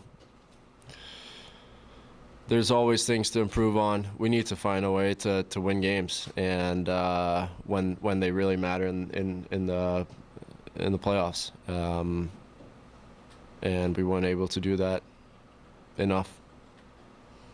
Josh, some people, when pushing to improve, they lean on different things. Scheifele talked about preparation and taking care of his body. Other people talk about, everybody has their own, I want to call it a greatness myth, the thing that you doubled down on to get to that next level. What's yours when you reflect on that next level you guys need to get to? What do you go to? Yeah, I think, that's always been what a huge part of what drives me in the game is trying to improve. I really love the journey and sort of the search to find ways to get better and, you know, improve my game, whether that's, like you said, off the ice, nutrition, who knows what it is. For me currently, I think, you know, this year I improved.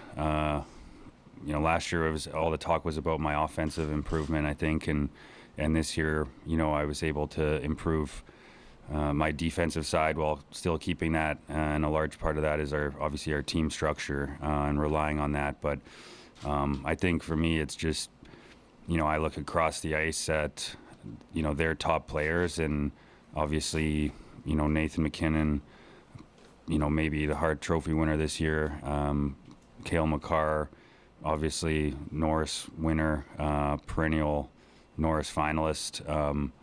You know, I feel like I'm chasing after him. You know, I want to try to improve my game to be in that echelon of those guys, because if, you know, I feel like when we line up against them, you know, I want to be able to, you know, play at that level. And so I think that's what drives me is, especially after a series like that, when you see those guys head on, you know, the level of execution they had in the series, and the level of, you know, just class, I guess, that they brought on the ice.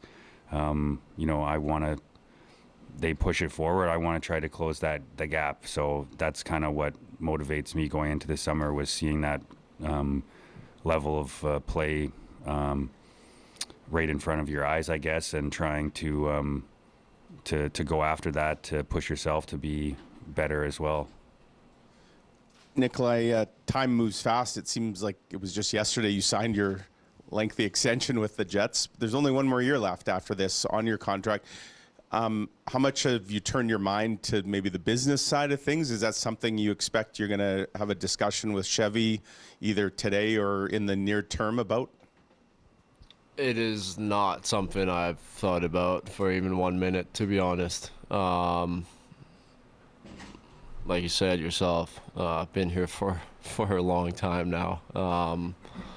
And, you know, during the season, during the playoffs, you know, I think I can speak for every player that plays during a season, and especially the playoffs. That's not the stuff you think about. So I have no idea what's going to happen.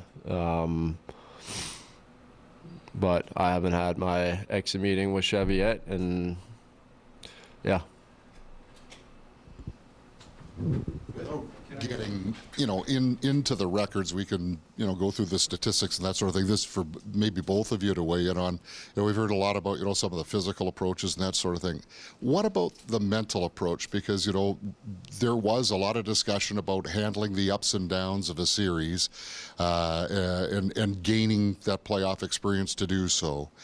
And the search is still on for that. So how much of a mental approach goes into the off season and examining and looking at new ideas from that perspective? Yeah, I think it's a huge part of the game. Certainly, everyone has their own ways of handling the pressure, handling adversity. You know, I think, like for me personally, I've been working with someone on that side for the last number of seasons, and I think it's really helped my game. Just handling the day-to-day ups and downs of you know, the game, and, you know, looking at keeping a solid perspective on the season and where you're at. Certainly, I think if you watch some of their comments after the series, which I did, you know, they spoke about sort of that even keel element that they had in the series, even after the first goal in Game 5, that obviously was a tough bounce. You know, not riding the waves of emotion or being down or up one, and kind of, you know, like I said, riding that curve of the ups and downs. And I think that's something that comes with obviously experience in the playoffs with winning. But I think it's something we can do a better job of for sure, is not riding the highs and the lows, not just in the playoffs, but in the regular season. I think we improved at that this year with the way that we played, but certainly the playoffs, it gets magnitude. It's that much bigger, and there's that much more pressure, especially playing, in Canada. So, like I said, everyone's going to have their own ways of working on that, but I do think it's a really valuable part of the game and something we could improve on. It's just the way it goes in the NHL that the playoffs can become a bit of a monster for teams. San Jose struggled with that for years. The Leafs not getting to the second round, things like that.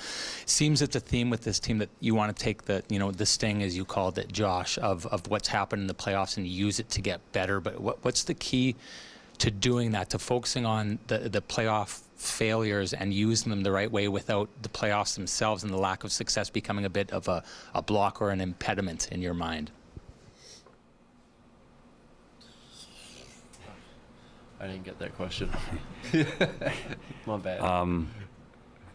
I think obviously getting over that hurdle, as you mentioned, different teams, whether it was Colorado getting past the second round or the other teams you mentioned, in their, say, struggles to kind of break through that ceiling.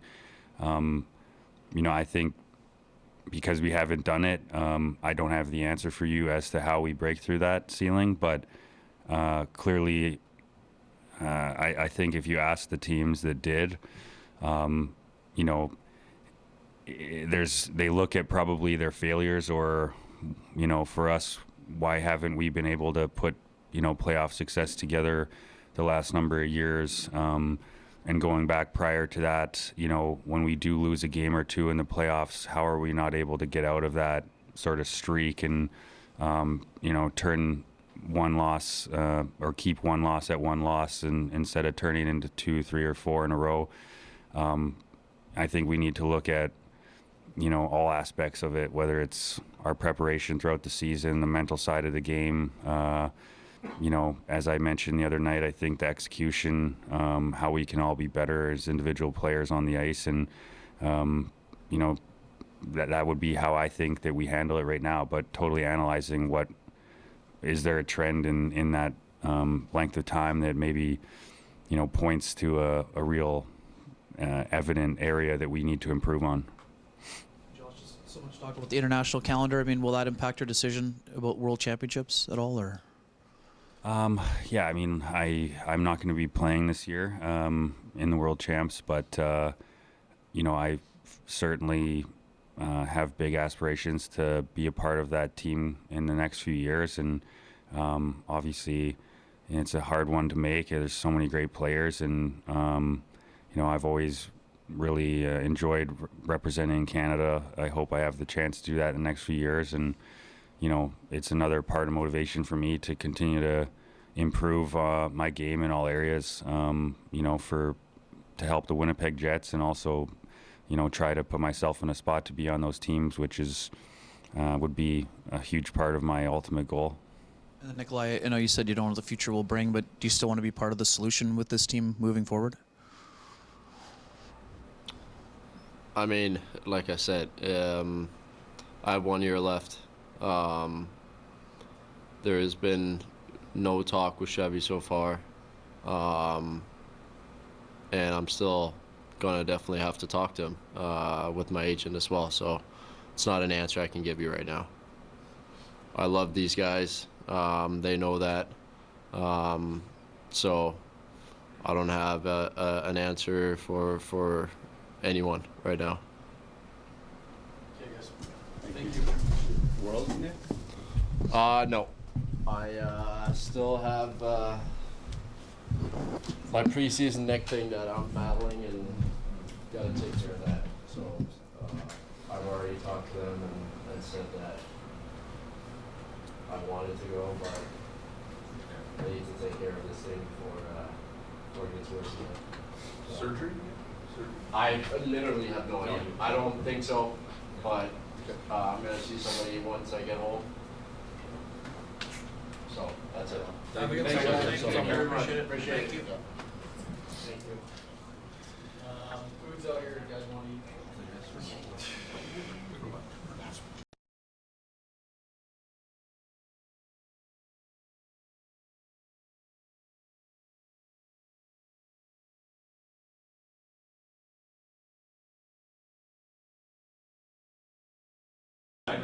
Maybe I'll move yours. Connor. I forgot to. Hellebuyck. Someone changed that. The way that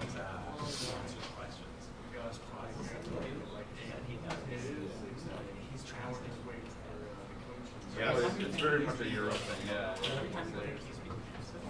Yeah. We done it. So that's why he says something. And then crosses. And then translates away from the same as his head.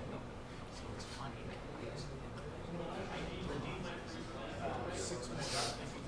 Yeah.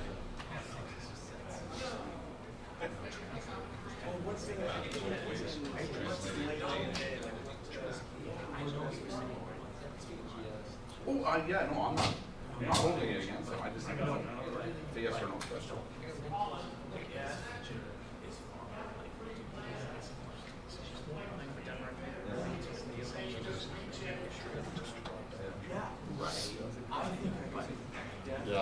First day of training camp. Yeah, it was. It was literally, I think, a minute or 13 or I think so, yeah.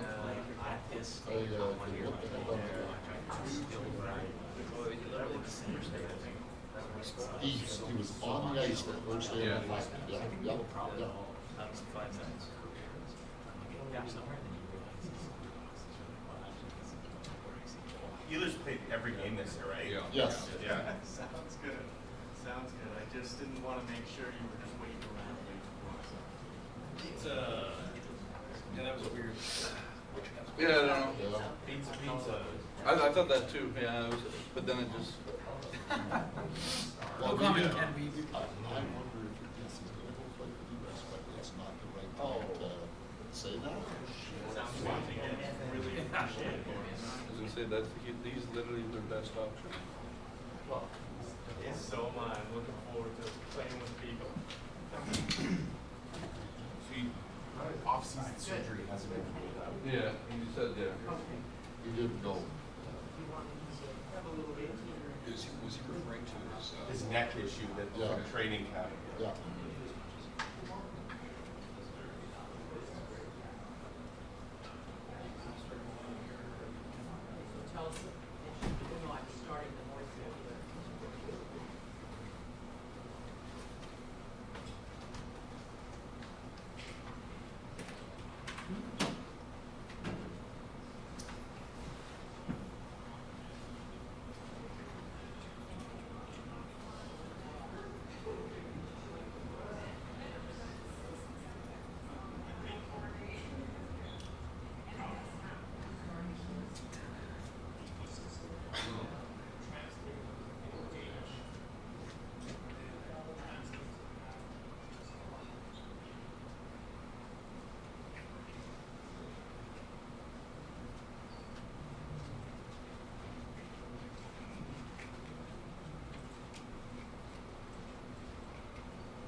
Better when it's free.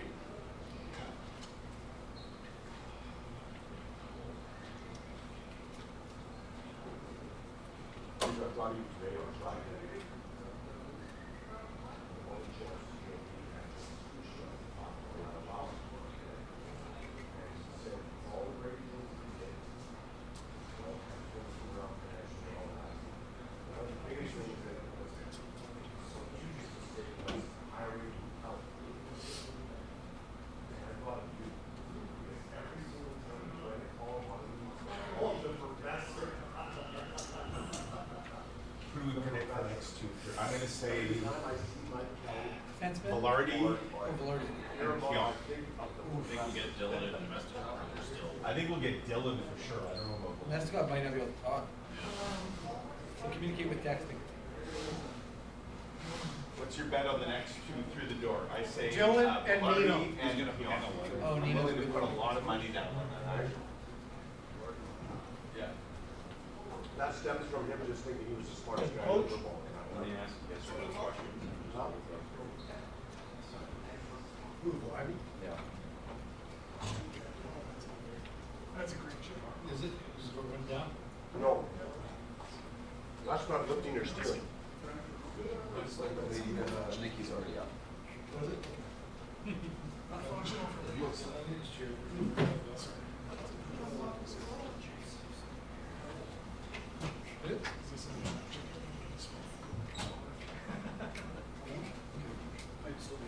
That's awesome. I didn't.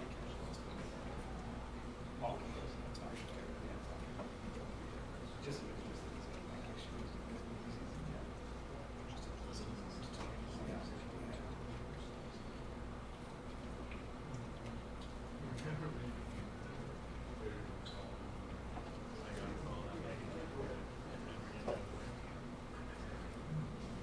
You got it there? Yeah.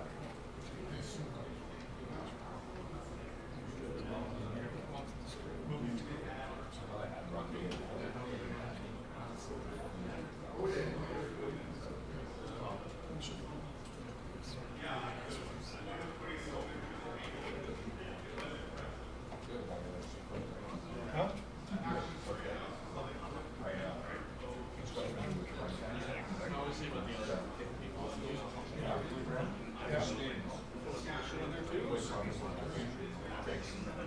Yeah.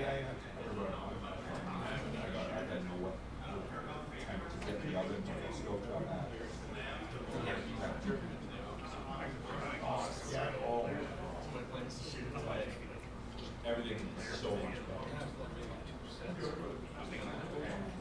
The old Gotham steel set I got out of Scotia. You know? My first apartment. But, yeah, cooking's like fun.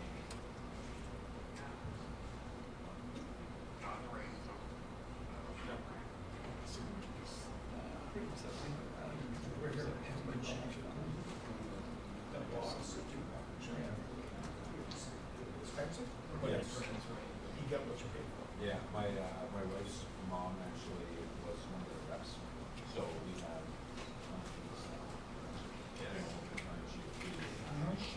We always would get doubles, so we've got lots of stuff. It's really good. I got a water 2 years ago for Christmas. Yeah. This would be the cue for them to show up. We have reductions. So the bottom's only like big round. The sides come up. It's like that whole surface. I use that as a fly driving. Yeah. Because it's so even. Like the whole Just saying. surface. Like, be nice to Kelly. Be I have to pay him for this. I have to sell myself out here. Shit.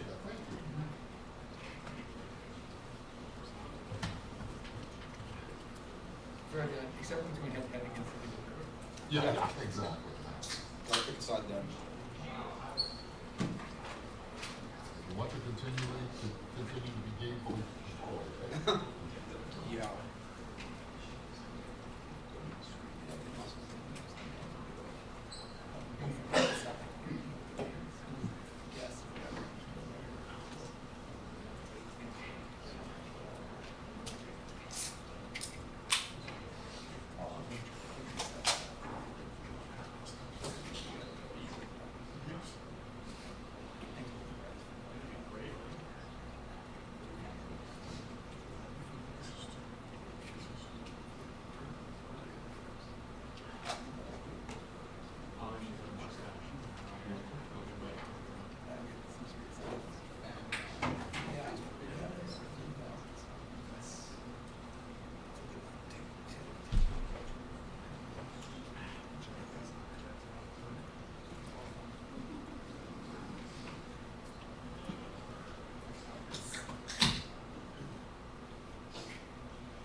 No, that's one.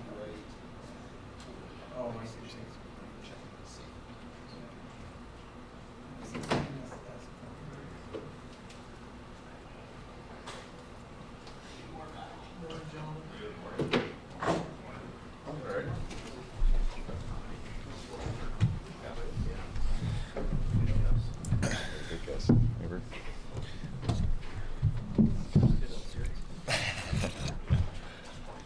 You twins have it? Oh, I was gonna say, I wish. I forgot about this, otherwise I would have worn my twin stuff. Brendan, let's start with you. I mean, Yeah. certainly an emotional end to your series. A lot of pain not to be there. What can you tell us about your experience? Yeah. I think as most guys will tell you, it sucks watching games, especially playoff games, and was hopeful to be able to try and come back for game 6 or 7. I think I'm getting the stitches out on Monday, so would have been right around that game 7 time where it was kind of the thing of trying to avoid any infection or anything like that. But all things considered, I think I got really lucky with it. It's this super weird play that I've had fights and scrums in my career where, you go down to the ice and never hope or think that'll happen. I don't even think I've really seen it happen much for other guys, but long term I'll be okay. And frustratingly, I wasn't able to play in games 4 and 5. The video is hard to parse through. It's tough to see through the crowd of bodies. What happened? I'm not great with blood, to be honest, so I haven't even watched it back. I've gotten more than enough, my buddies, whether it's on Twitter or, of course I got to see it when they were stitching me up and stuff like that in the room, but it was just, I don't know, end of the game. I think looking back on it, I'm kind of frustrated with myself with it, but, I think, in playoffs, I think from the physicality standpoint, from the just, never wanting to give up, I think emotionally I was just, you're caught up, your captain goes and has a fight, the shift before, and on the bench, you just want to be part of it. You want to make sure that you're trying to get any sort of momentum you're having back into your corner, and frustrated with myself that's how it went out. I can't say that I wouldn't do it again next time, to just try and go and stir things up and try and like I said, get a little momentum back our way. But going down on the ice, I felt like my arm was behind the Avalanche player on the ice, and as I was getting up, I thought Manson was coming over to punch me in the face, but he was actually pointing at my hand and saying, "Check it out." So, and saw the blood, and off I went.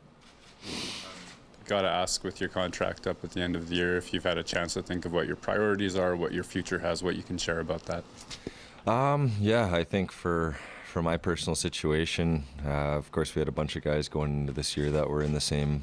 I had another guy in our D union that I feel like me and Mel were able to kind of share and ask and question each other every day. And I think the focus, once you realize it's Christmas time and you haven't heard anything, that you're just going to kind of put your head down and try to be the best player, teammate, and part of the Jets as I can. And I was fortunate to have great guys around me every day that were just, you try to keep your mind off of it. I think with the way that I try to play, really every game there's a chance of a broken foot and a block shot, or something with your shoulder after a hit or something. And if I'm worried about not getting hurt or something, I'm not going to be playing the game that can help me be the best I can. So I've loved. It's crazy to think it's been 3 years now that I've been here, and I feel like every year we've gotten better and better. I mean, there's a lot of positive this year, as unfortunate as the ending was. We've got an unbelievable group of guys. We have a lot of fun every day. I think that's something that when at the end of my first year, I think those were a lot of the question marks of like, oh, what's the culture like? And it's nice seeing guys like Toff and Monty come in and be like, wow, you got a lot of guys that work hard. You got a lot of guys that are focused, a lot of guys that have fun and get along. It's not cliquey, any of that stuff. So I love coming to the rink every day. I've met a lot of friends in the city, and a lot of guys like this guy beside me that I'll be friends with for life. And I think that's the thing with hockey, is when you build those relationships, you want to be part of it. And I think we've got a good group in there that I'd like to be part of going forward for sure. Neil, lots of talk about missed opportunities for the group. What's it going to take to push forward and make sure you don't miss the next one? Yeah, we got to bear down on the playoffs. This year, great regular season team, and we didn't show in the playoffs. So I think we have to remember this for next year. It's those 5, 6, 7 minute lapses that we had in each of the games that caused the losses. And when you're playing a good team every single night, you have to eliminate those or find a way to minimize those chances that you're giving the other team. So that's something we'll have to take into next year. And Brendan, I know the focus will be on your own group, but how do you kind of bridge the gap between the, whether it's Colorado and Dallas? I mean, you were right with them during the year, but both those teams seem to have taken a step when the playoffs have arrived. Yeah, I think just exactly that, knowing that you got to take a step in playoffs. That I think from preseason to the regular season, there's a step, and as the regular season goes by the trade deadline and teams are battling for playoffs or jockeying for home ice advantage, that it just everything gets elevated. There's no room out there. The physicality ramps up, the puck battles ramp up. Every special teams opportunity is important, and I think we found that out, unfortunately, the hard way in playoffs. That looking at game 3 and game 2, we had the lead in those games, and we win those, or we find a way to get a big play. Maybe we're not sitting here having this meeting right now. So just the importance of every shift and how hard it is to win. I mean, I listened to McKinnon talk. They came in really humble as a team. That's what he said, and that's the Stanley Cup champion 2 years ago, and it's best league in the world, and every team that's making playoffs, there's no easy matchups, and we learned from a really good team, I think. Brendan, I'm squeamish too, so I almost hesitate to ask this, but in terms of your hand injury, what did they tell you about, it obviously didn't cause any nerve or muscle damage, but did they say that it was close to doing it? I got super lucky, all things considered. No nerve, no long-term damage. Like I said, as soon as I could get the stitches out, I was going to be playing. That was my mindset for it. So looking ahead this year to being a free agent and going forward, my wrist will be fine. Once I get into the gym, it'll be all systems go. It's just a matter of letting it heal. Rick said the other day, if you had 2 broken hands, you still would have tried to fight your way into the line. Did you I know you had the stitches. Was there just no way, because they would just rip right open again, right? I mean, I couldn't fit my hand in the glove. I exhausted everything possible. I mean, regular season, let alone playoffs, I'm a guy that I don't want to miss games. I don't want to be out for anything. I mean, I think this year might have been the most games I missed, and 3 of them were not my choice. 4 of them weren't my choice, but I think it's something that when you get injured and with a hand injury, I mean, I think that's the good and bad thing about hockey is there's nothing you can really, I feel like if it's just my hand, I'll be fine. I can just use the other one. No, you need both. All up and down our lineup, though, we had guys playing with stuff. In Laus is battling through tons of things that he'll never own up to, and I think that's the great thing about our sport is guys never want to use excuses, and I think up and down our lineup, guys were playing through a lot, and it's unfortunate when you can't kind of get to the goal you wanted when you see how hard guys are working. And just on your UFA status, you had a great season. You're a player that brings a lot of things that I'm sure teams will want. So how do you balance the notion of maybe testing to see what's out there versus you like the fit and the room and all the situation here? Yeah. So if they come to you in the next 2 months and want to do something, is that something you have to balance? For sure. I mean, am I frustrated that I'm not signed and sitting here and ready for next year? Absolutely. I think for this team, I feel like I'm a big part of it. I feel like, coming in, I like I said, I said it numerous times, I love the group of guys we have. I love the D group we have. We have a lot of fun together. We want to get better together. And, as things progress, I mean, at this point, I haven't even had my meeting with Chevy and all them yet. So, we'll obviously see how that conversation goes. But at this point in my career, too, I've been very lucky and fortunate to play with, on some great teams and see some guys that, it's not always about going for the big money and going and, I haven't won a Stanley Cup yet. And I think that's going to be a big part of, I want to win. I want to be a big part of a team, and you obviously want to feel wanted and feel like you're a big part of that. So those are kind of the things that I'm weighing and want to go, and basically until July 1st I'm a Winnipeg Jet, and hopefully we can make it work. want to put words in your mouth, but it sounds a bit like you feel like it's a bit of an insult that they let it get to this point. I mean, I get the business side of things. I think I've been able to see some free agents come back, some free agents leave. Of course, seeing Scheif, Helly, and Nino all signed during the year, I think it was nice to kind of be able to vent with some guys during the season about it. And I don't think that was something for me. I never wanted to let it affect my on-ice play or affect my demeanor in the room. I joke around about it every once in a while that I don't have a job next summer, but that stuff will figure itself out. And I think for Mel and I too, it was nice to be able to talk that out every once in a while, and you go home, you vent a little bit about it, and there's some nights that it gets frustrating, but at the end of the day, everyone was super supportive of me around the group, and I couldn't be more thankful for that. You're not out the door. No, I'm not out the door. No, Okay. I'm a proud Winnipeg Jet, and proud of how the season went for me and the team, and just unfortunate ending. A lot of guys have said the intensity wasn't high enough, and Dylan DeMello said we're nowhere near close to playing our best game. How do you explain that? Like in the playoffs, obviously the round. Yeah, I mean it's so tough because a 7-game series, you gain a little bit of momentum, and we have a big Game 1 win, and where I think even in Game 5, which was probably our best of the series, we still didn't even play to the best that we've played over the 82-game stretch of the season, where whoever that dominant stretch we had, where teams did not want to play us, and that was kind of our message going into playoffs, was we're a team that doesn't give up much. We've got more than enough skill to be able to score goals, and all the recipes and line combinations and everything that should be able to be successful, and we just weren't able to get it done. And intensity is kind of a vague word, right? Like, there's net front battles, there's corner battles, there's, bearing down on special teams, there's, finding a way to, kill the clock, or there's so many different things that intensity can mean. I think we have the compete. We've got the skill, we've got the right crew. I think it's just really a credit to Colorado that really showed us what it means to take your game to the next level.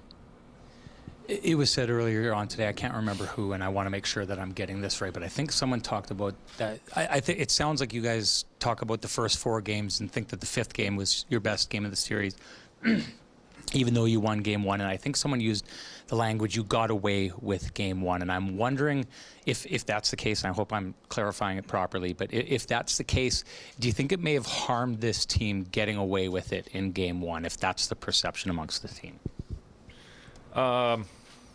I don't know if it harmed us. I mean, the Game 1, we outscored our problems for sure. Found a way to win, which is great.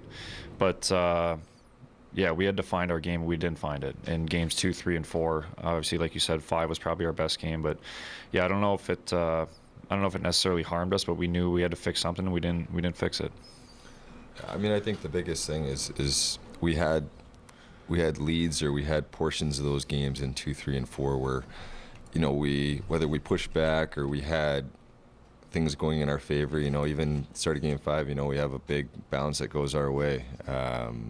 We're feeling good going into Game 2. We just got a big win in the first game, and I think that was it. Is just you need a full 60 minutes, whether that's it's a turnover or a penalty that goes or a goal that doesn't bounce your way. Like it's got to be over and done with, because you don't have another game during the regular season. You can maybe get away with that. Oh yeah, it didn't go our way tonight, but we play again in a couple of days. It's like you lose 4 here, we're done. And I don't know if it was a specific thing. I don't think it was, okay, we lost Game 3 or Game 4, we're out of it. Like the mindset, that never felt that way for us, even though, of course, Colorado was playing so well. But we just never got playing, which I think is going to be the thing that should hopefully stay with us for the summer, is that, I don't know how much of us are going to watch playoff hockey. I usually take a couple days where I'm pissed off, don't want to watch it, and then I'll start watching, see how teams progress. But Colorado found that next level.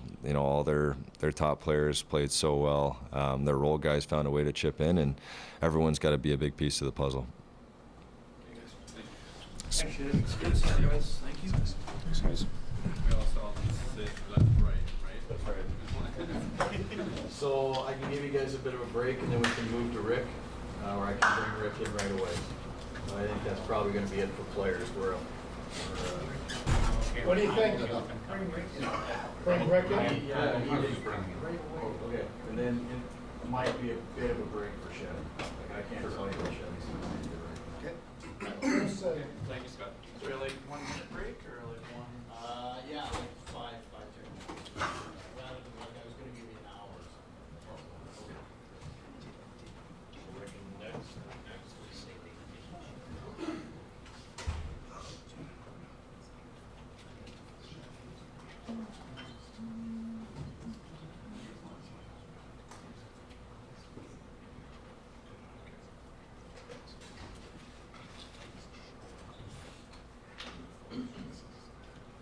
I'll look for it, but I didn't talk that video.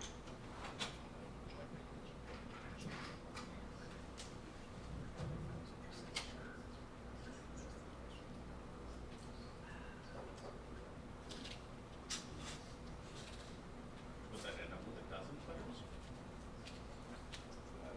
Yeah.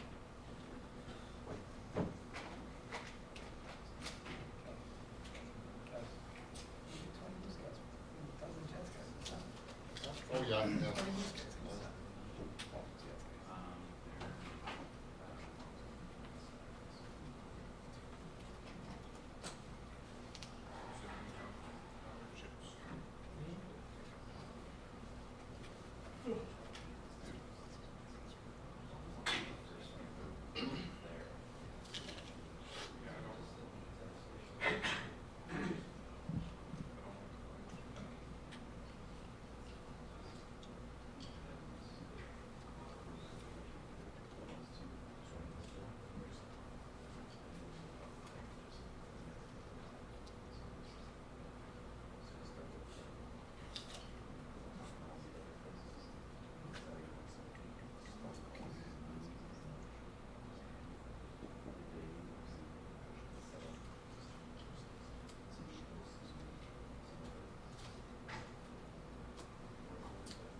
something come here. No, we need to talk. We'll talk about what we're doing. Oh, we're gonna do some stories. Call them. Too soon. Gotta wait and see what the coach says.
Yeah, I know.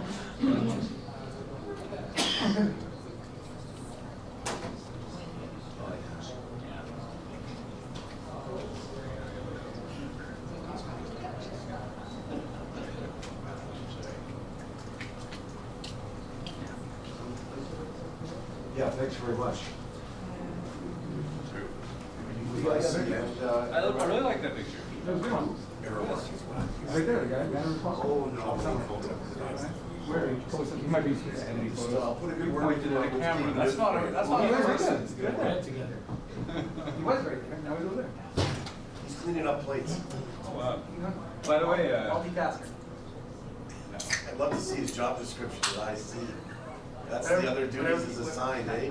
other dudes.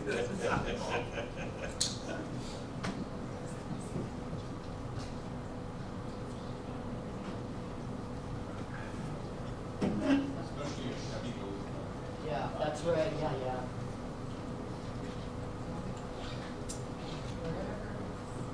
One covered. You okay?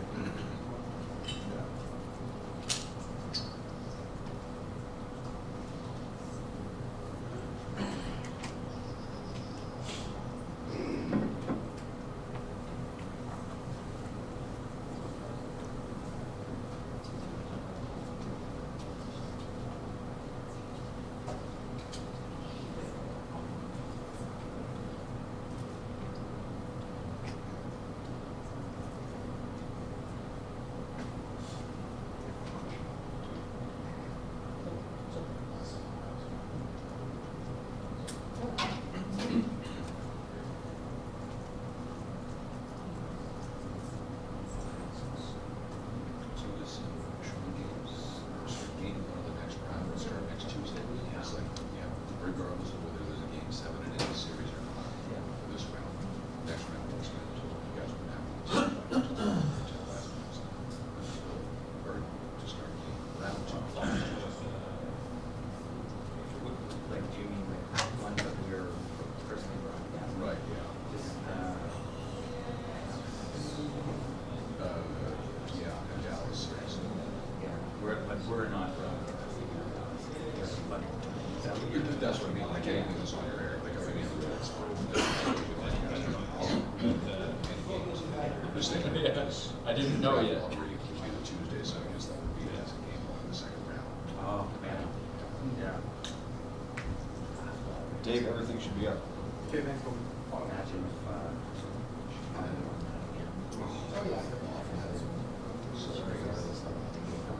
That would just be a little pretty small one. true.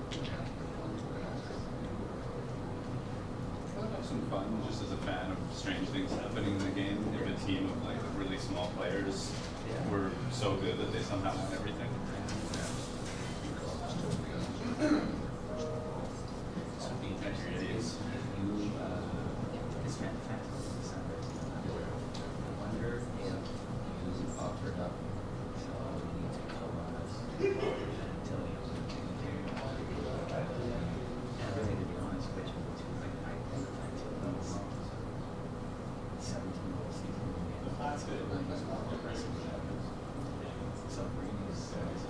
Well, I'm not sure.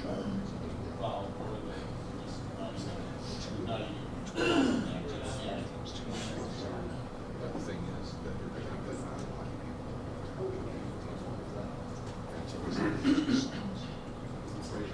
Right, yeah. Especially the center.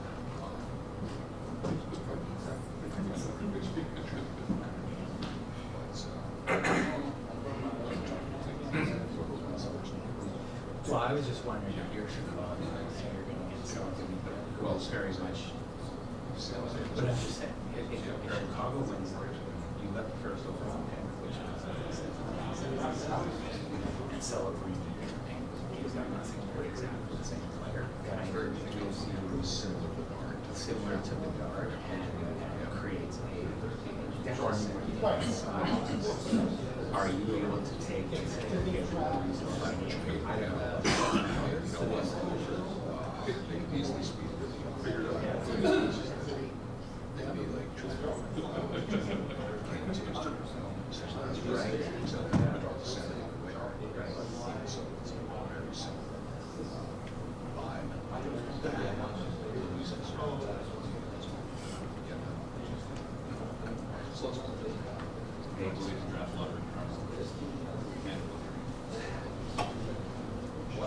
I think Neil says we're a very good season team.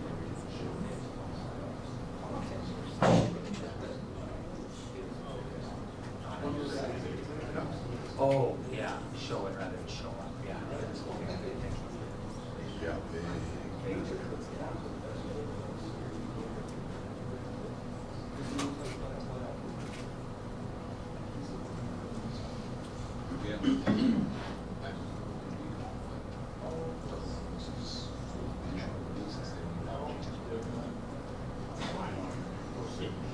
Things on the head of GM.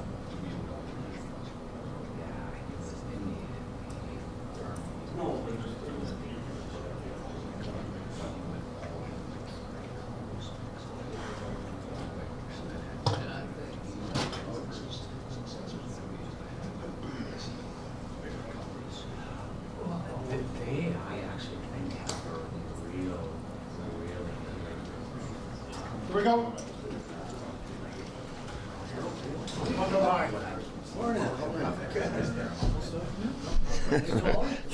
Still going to call it the morning.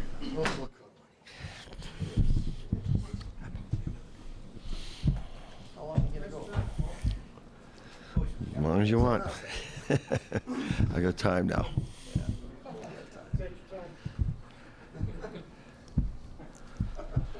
Rick, I'll start off if everyone's okay with that. Neil Pionk had said, and I think it seems the consensus, you said you thought Game 5 was the best game of this series. I think there's a real feeling with the team that they didn't show who they were through the first 4 games. And I think that would probably be similar to last season. I don't think you guys showed who you were at your best last season. I wonder, as a coach, what the concern is in having 2 years in which you're not losing games necessarily because you're getting out-dueled, and it has a lot to do with yourselves and not getting to your best. I would agree with that, but I think if you compare the 2 years, Game 5 last year in Vegas was a no-show. So this year we were down a goal, we fought back. Down a goal, we fought back. We kept fighting back. So there's growth there. There'll also be growth from.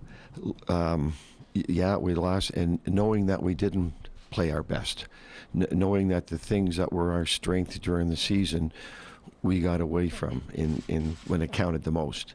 Now again, give Colorado a lot of credit. We had a tough time dealing with their pace. They played a lot faster and a lot hard, and they did. And we had a tough time dealing with that. A lot of it is execution. But the players, I think, will grow more from this playoff than last year. But I think that's a good. Analogy. We did not play our best. We did in Game 5. There were spurts of it, and that we were playing our best, and then we would take a penalty or we'd do something and lose our flow, and we didn't do a good enough job of getting that momentum back. On that theme of growth, this to me was a fascinating comment by Connor Hellebuyck earlier on today, where he said, I'm cutting it a little bit short, but he said, I need to be a part of this team more than I am. Now, the interaction between the team and Connor Hellebuyck, quite often it's, a game ends and it'll be like, we didn't really help him out. He was saying that based on the idea that he had felt he needed to come in and steal a game.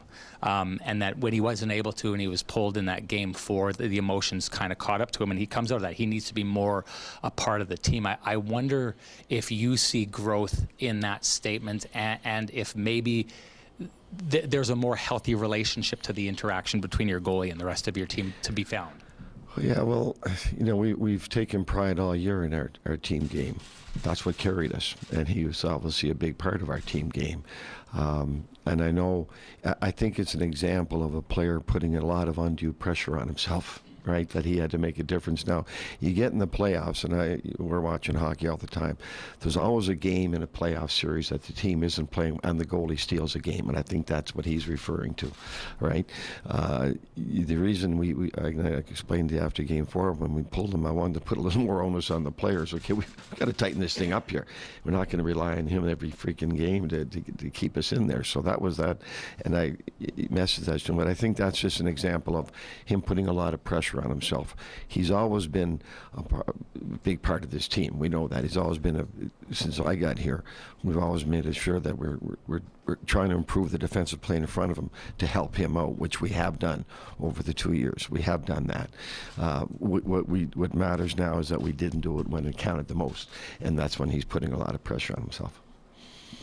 When guys are saying the intensity isn't high enough or wasn't for games 1 to 4, and I think you said that as well. What's that say then about the kind of changes you need to make? Well, that's going to come. But that's what I meant the other night after the game. Like, we've got to take a good look at ourselves and come up with those answers. Okay, we can tell them all, well, listen, the playoffs, it's a whole other animal. The pace is going to pick up. The intensity is going to pick up. The races are going to pick up. The battles are going to pick up. The player has to prepare himself for that. And I think, so when I say we're going to grow from this experience more than last year, I think we will. But that's what we're talking about. Now, when we talk about that, they'll understand. Colorado, like Vegas hadn't won a Stanley Cup when we played them last year. Colorado has won a Stanley Cup. And as soon as the playoffs started, they took their game to a whole other level, and they did. So that's what we have to learn to do. So can the same group do that, or does it need to be tweaked? Again, we have to come up with those answers over the course of the summer. Yep. And what's your future with it?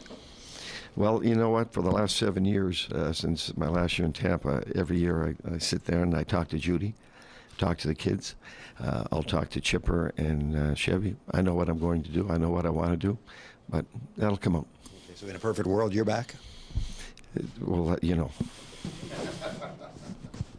Rick, I know you sort of answered it there, but do you believe this team is built to be a playoff team as it's currently constructed? The roster is what the roster is. I listen. I take full responsibility for that playoff performance. I do. Our team did not play well. So the standards that I had set for the team and myself, we didn't reach that standard. So I put the onus on me to make sure that doesn't happen again. So the players, I have to get more out of the players. So that's why it's my responsibility to get those guys to the next level. Now, again, you learn.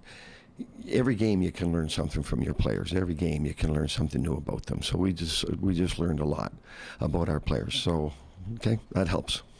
So what's the change you would make if you could go back 5 games here? And what would you do to prepare them better? Well, that's the problem. We're coming off an 8-game winning streak, so we can talk. I kept telling them, playoffs it's going to go up. It's going to go up. But now they see what I'm talking about. I think they're a little bit awestruck there in that first game. Wow. Because and we kept telling them Colorado's, and they knew it, the much better team than what we saw in the regular season. But they just saw a team that won the Stanley Cup 2 years ago. And now that's a growth for them. Okay, that's what he's talking about. That's what we have to deal with. That's where we have to grow. So are we built for the playoffs? We're built for a team that is better than what we saw in the playoffs. I'll answer it that way. But again, that's my responsibility as the head coach to help them get there. Last one for me. How tough was this year for you, just personally, and why do you want to come back? Like, I mean, it's been a really tough year for you. Yeah, it was personally, and yeah, is it just still the love for the game? Love the game, man. Yep. This game has given us a tremendous lifestyle that we never could have dreamed of as kids. We still love it. Still have the passion for it. Listen, as I tell the players, every day in this league is a blessing. It is. We're treated so well. We're in the best world hockey league in the world. Never, ever, ever take a day for granted in this league. And I never have, and I never will. I just love the game. And yeah, it's been my life. Rick, you've always said getting into this job, second guessing or criticism is part and parcel with us. Many of us in this room, pottered publicly, about some of the decisions, whether it was line combinations and that sort of thing. If you review, from the old dog can learn new tricks category, your I think you've described it as stubbornness to stay with some things that you really believe in. Is that something you'll also look at? I wear that, yeah. Here's the problem. So if you're not playing well, we're gonna get criticized no matter. When you lose, you're gonna get criticized. He's staying with the same lines. He's not making. So if that doesn't work, and then you make a line change as well, he shouldn't have made the line change. I understand that, but I'm not afraid to make decisions. I'm not, and I'll live with the decisions. My decisions don't always. They're not always going to be looked at the way I look at them. I don't make rash decisions. I talk to the coaches, I talk to the management, like, what do you guys see and what do you think? And then I have to make the final decision. So as a coach, sometimes you can't be afraid to make a decision because you're afraid that it might not go over well. Like I'm never going to do that. I'm going to live with my gut. And if it's wrong, it's wrong. And then I'll own up to it to myself after. Okay, you know what? That didn't work. I'm a lot harder on myself than you guys are, or that anyone is. And when we lose and we don't play, the first person I look at is me. Even all of last year, I did. It's me I go after. And then I try to, okay, was that the right move? And if it wasn't, you know what? You shouldn't have done that. And I'll own up to it. So I'll take ownership, man. And I listen. I've put ourselves in a position where we should be second guessed. I get that. But I'm not afraid to make those decisions, and I'll live with them. Absolutely. And one final thing, always balancing it with, the criticism with the compliment. How much pride do you take? I know that it didn't end the way that you wanted to in either of the playoffs, but how much pride do you take in where this team is today and where it was that you found it in the summer of 2022? So let's go back to that. So they brought me in to do what? Change the culture. We had to change the culture. This organization, this team had a bad reputation. We've improved that. We fixed that. We had to give the team a better identity that gave them a chance to win. We did that. We had to get this team back in the playoffs because it missed the playoffs. We did that. That all being said, so we did all those. We're still very disappointed that we came up short. All right, they even get to 6 or 7 games. All right. So we've made huge strides. Is there more to go? Yes, there is. But those were the reasons they brought me in. We've accomplished that, and now we have to take it to the next level.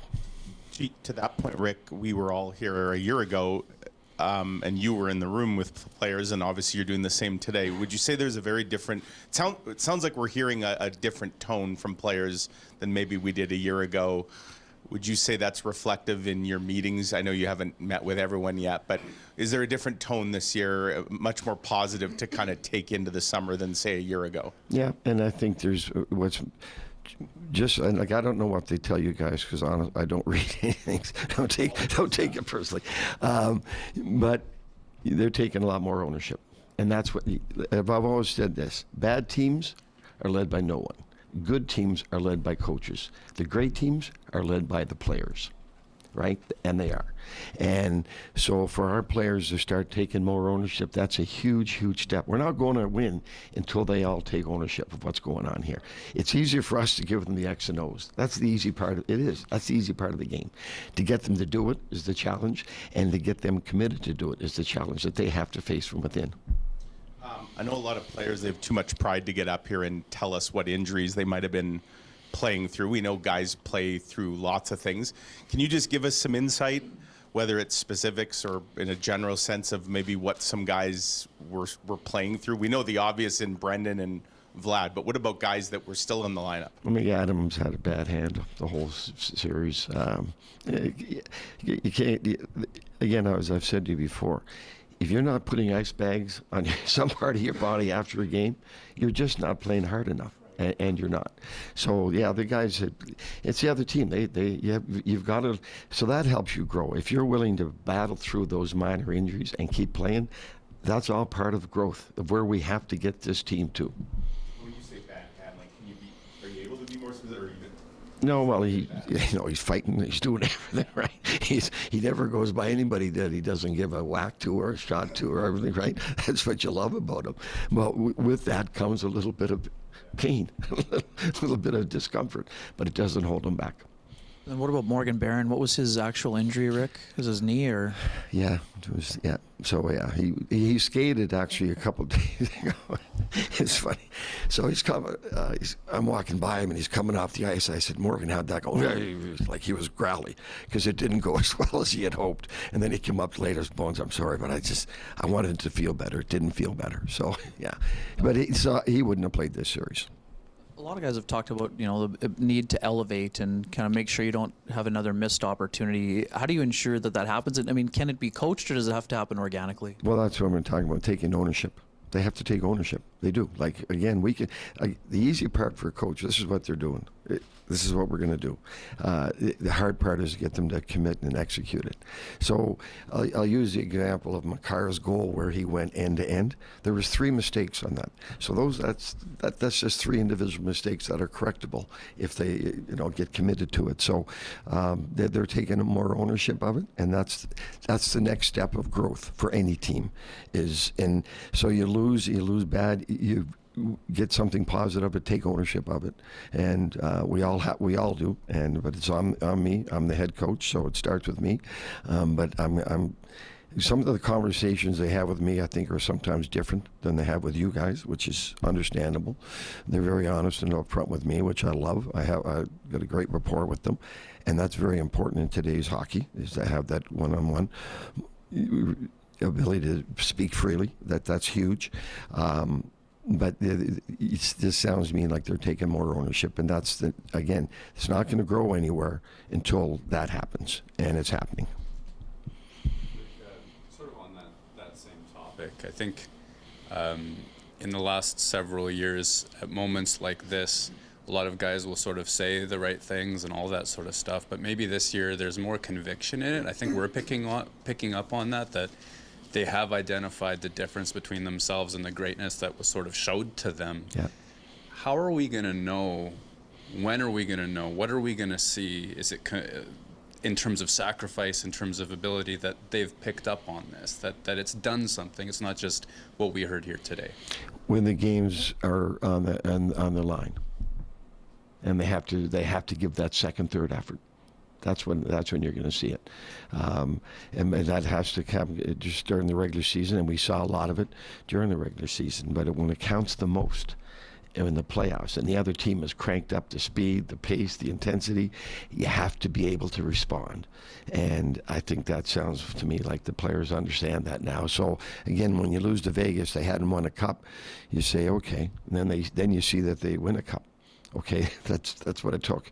And now you're playing against a team in the first round that had won a cup 2 years ago and wants to get back there. They didn't like the fact that they lost in the first round last year to Seattle, and they came out with something to prove, and they did. and they're going to keep going. They're going to be a tough out no matter who they play. That top line, that's as good. That's probably the best line in hockey right now, as good as anything. And Makar and the goalie found his game, right? So we didn't exploit that enough. But give them credit. They played it like that's. They play. I said it the whole series. It's the best they played against us every game, but they didn't let up. But even when there were times where, and I know it's mute point at this time, but when we started to take control of the game, and then we self-inflicted a penalty at the wrong time or a turnover at the wrong time. Those are things that they didn't do, and so that's a learning point for our players. I was really impressed by them actually is that they didn't do it, that they were that consistent, that the mental game was that strong, and it wasn't just the superstars, right? Middlestad outcompeted, Lehkonen outcompeted all the way through that lineup. And do you guys need a change in composition to make sure that that's what's happening here too? We have, that's again the coach. We have to keep pushing those, but now they'll understand a little clearer. The playoffs, again. They didn't change any system. They did nothing. They just played harder. They did everything faster. Everything they were doing, they did a lot faster than we saw during the regular season. But I did see it in that last game after we beat them 7-0. They went into Vegas. I saw that, okay, they just raised their game to another level. So it's a matter of playoffs. It's races. Are you getting there first? Are you getting there second? It's battles. Are you going to lose or are you going to win it? It comes down to that. There's 5 of them, 5 of us. You got to outplay. You got to outbattle that guy you're up against, and I think that was very clear to our players as it went along, because there were times they were getting chances and they were just beating us back into our zone.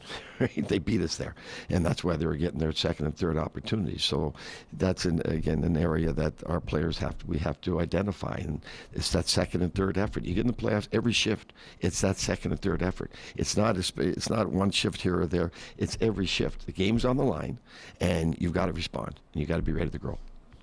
Last one for me is on Connor Hellebuyck. Certainly a talking point with the number of goals given up. He said that his process was good. He was feeling it as much as he ever has. And you sort of go through that. You can see all the deflections. You can see all the traffic and screens. You can see the seam passes and the number of chances. And still, I'm sure he feels like he wanted to steal more games, steal more goals, all of that sort of stuff.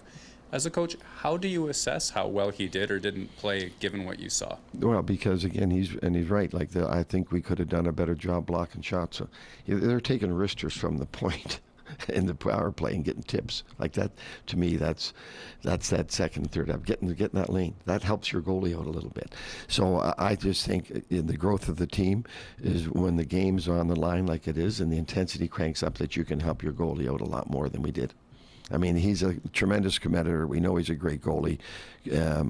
So that was my message to the team after that second. Like, we got to help. We got to play better here. We got to get our team game back, and we did in that. And then it carried over into Game 5, but it just wasn't enough.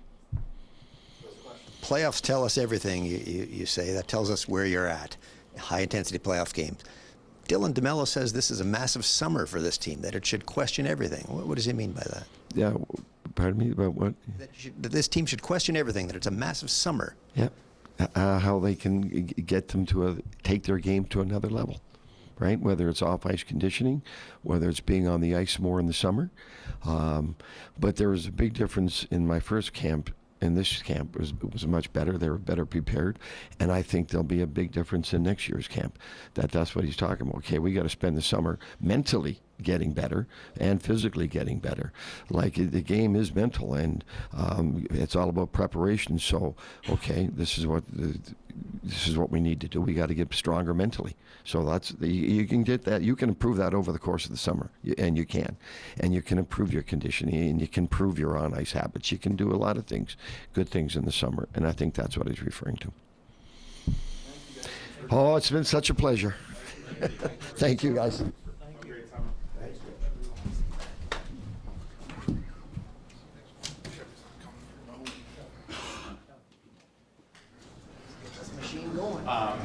What's that? I think we can go around. I know he's almost 20 minutes, but it's like there's so much to do here that like transcription level. Well, I think it almost is going to be necessary for someone to do a chunk like that. Yeah, I'll finish the webbies. I mean, I don't know how quick the Chevys. Can you like require a couple hours or? Brownie.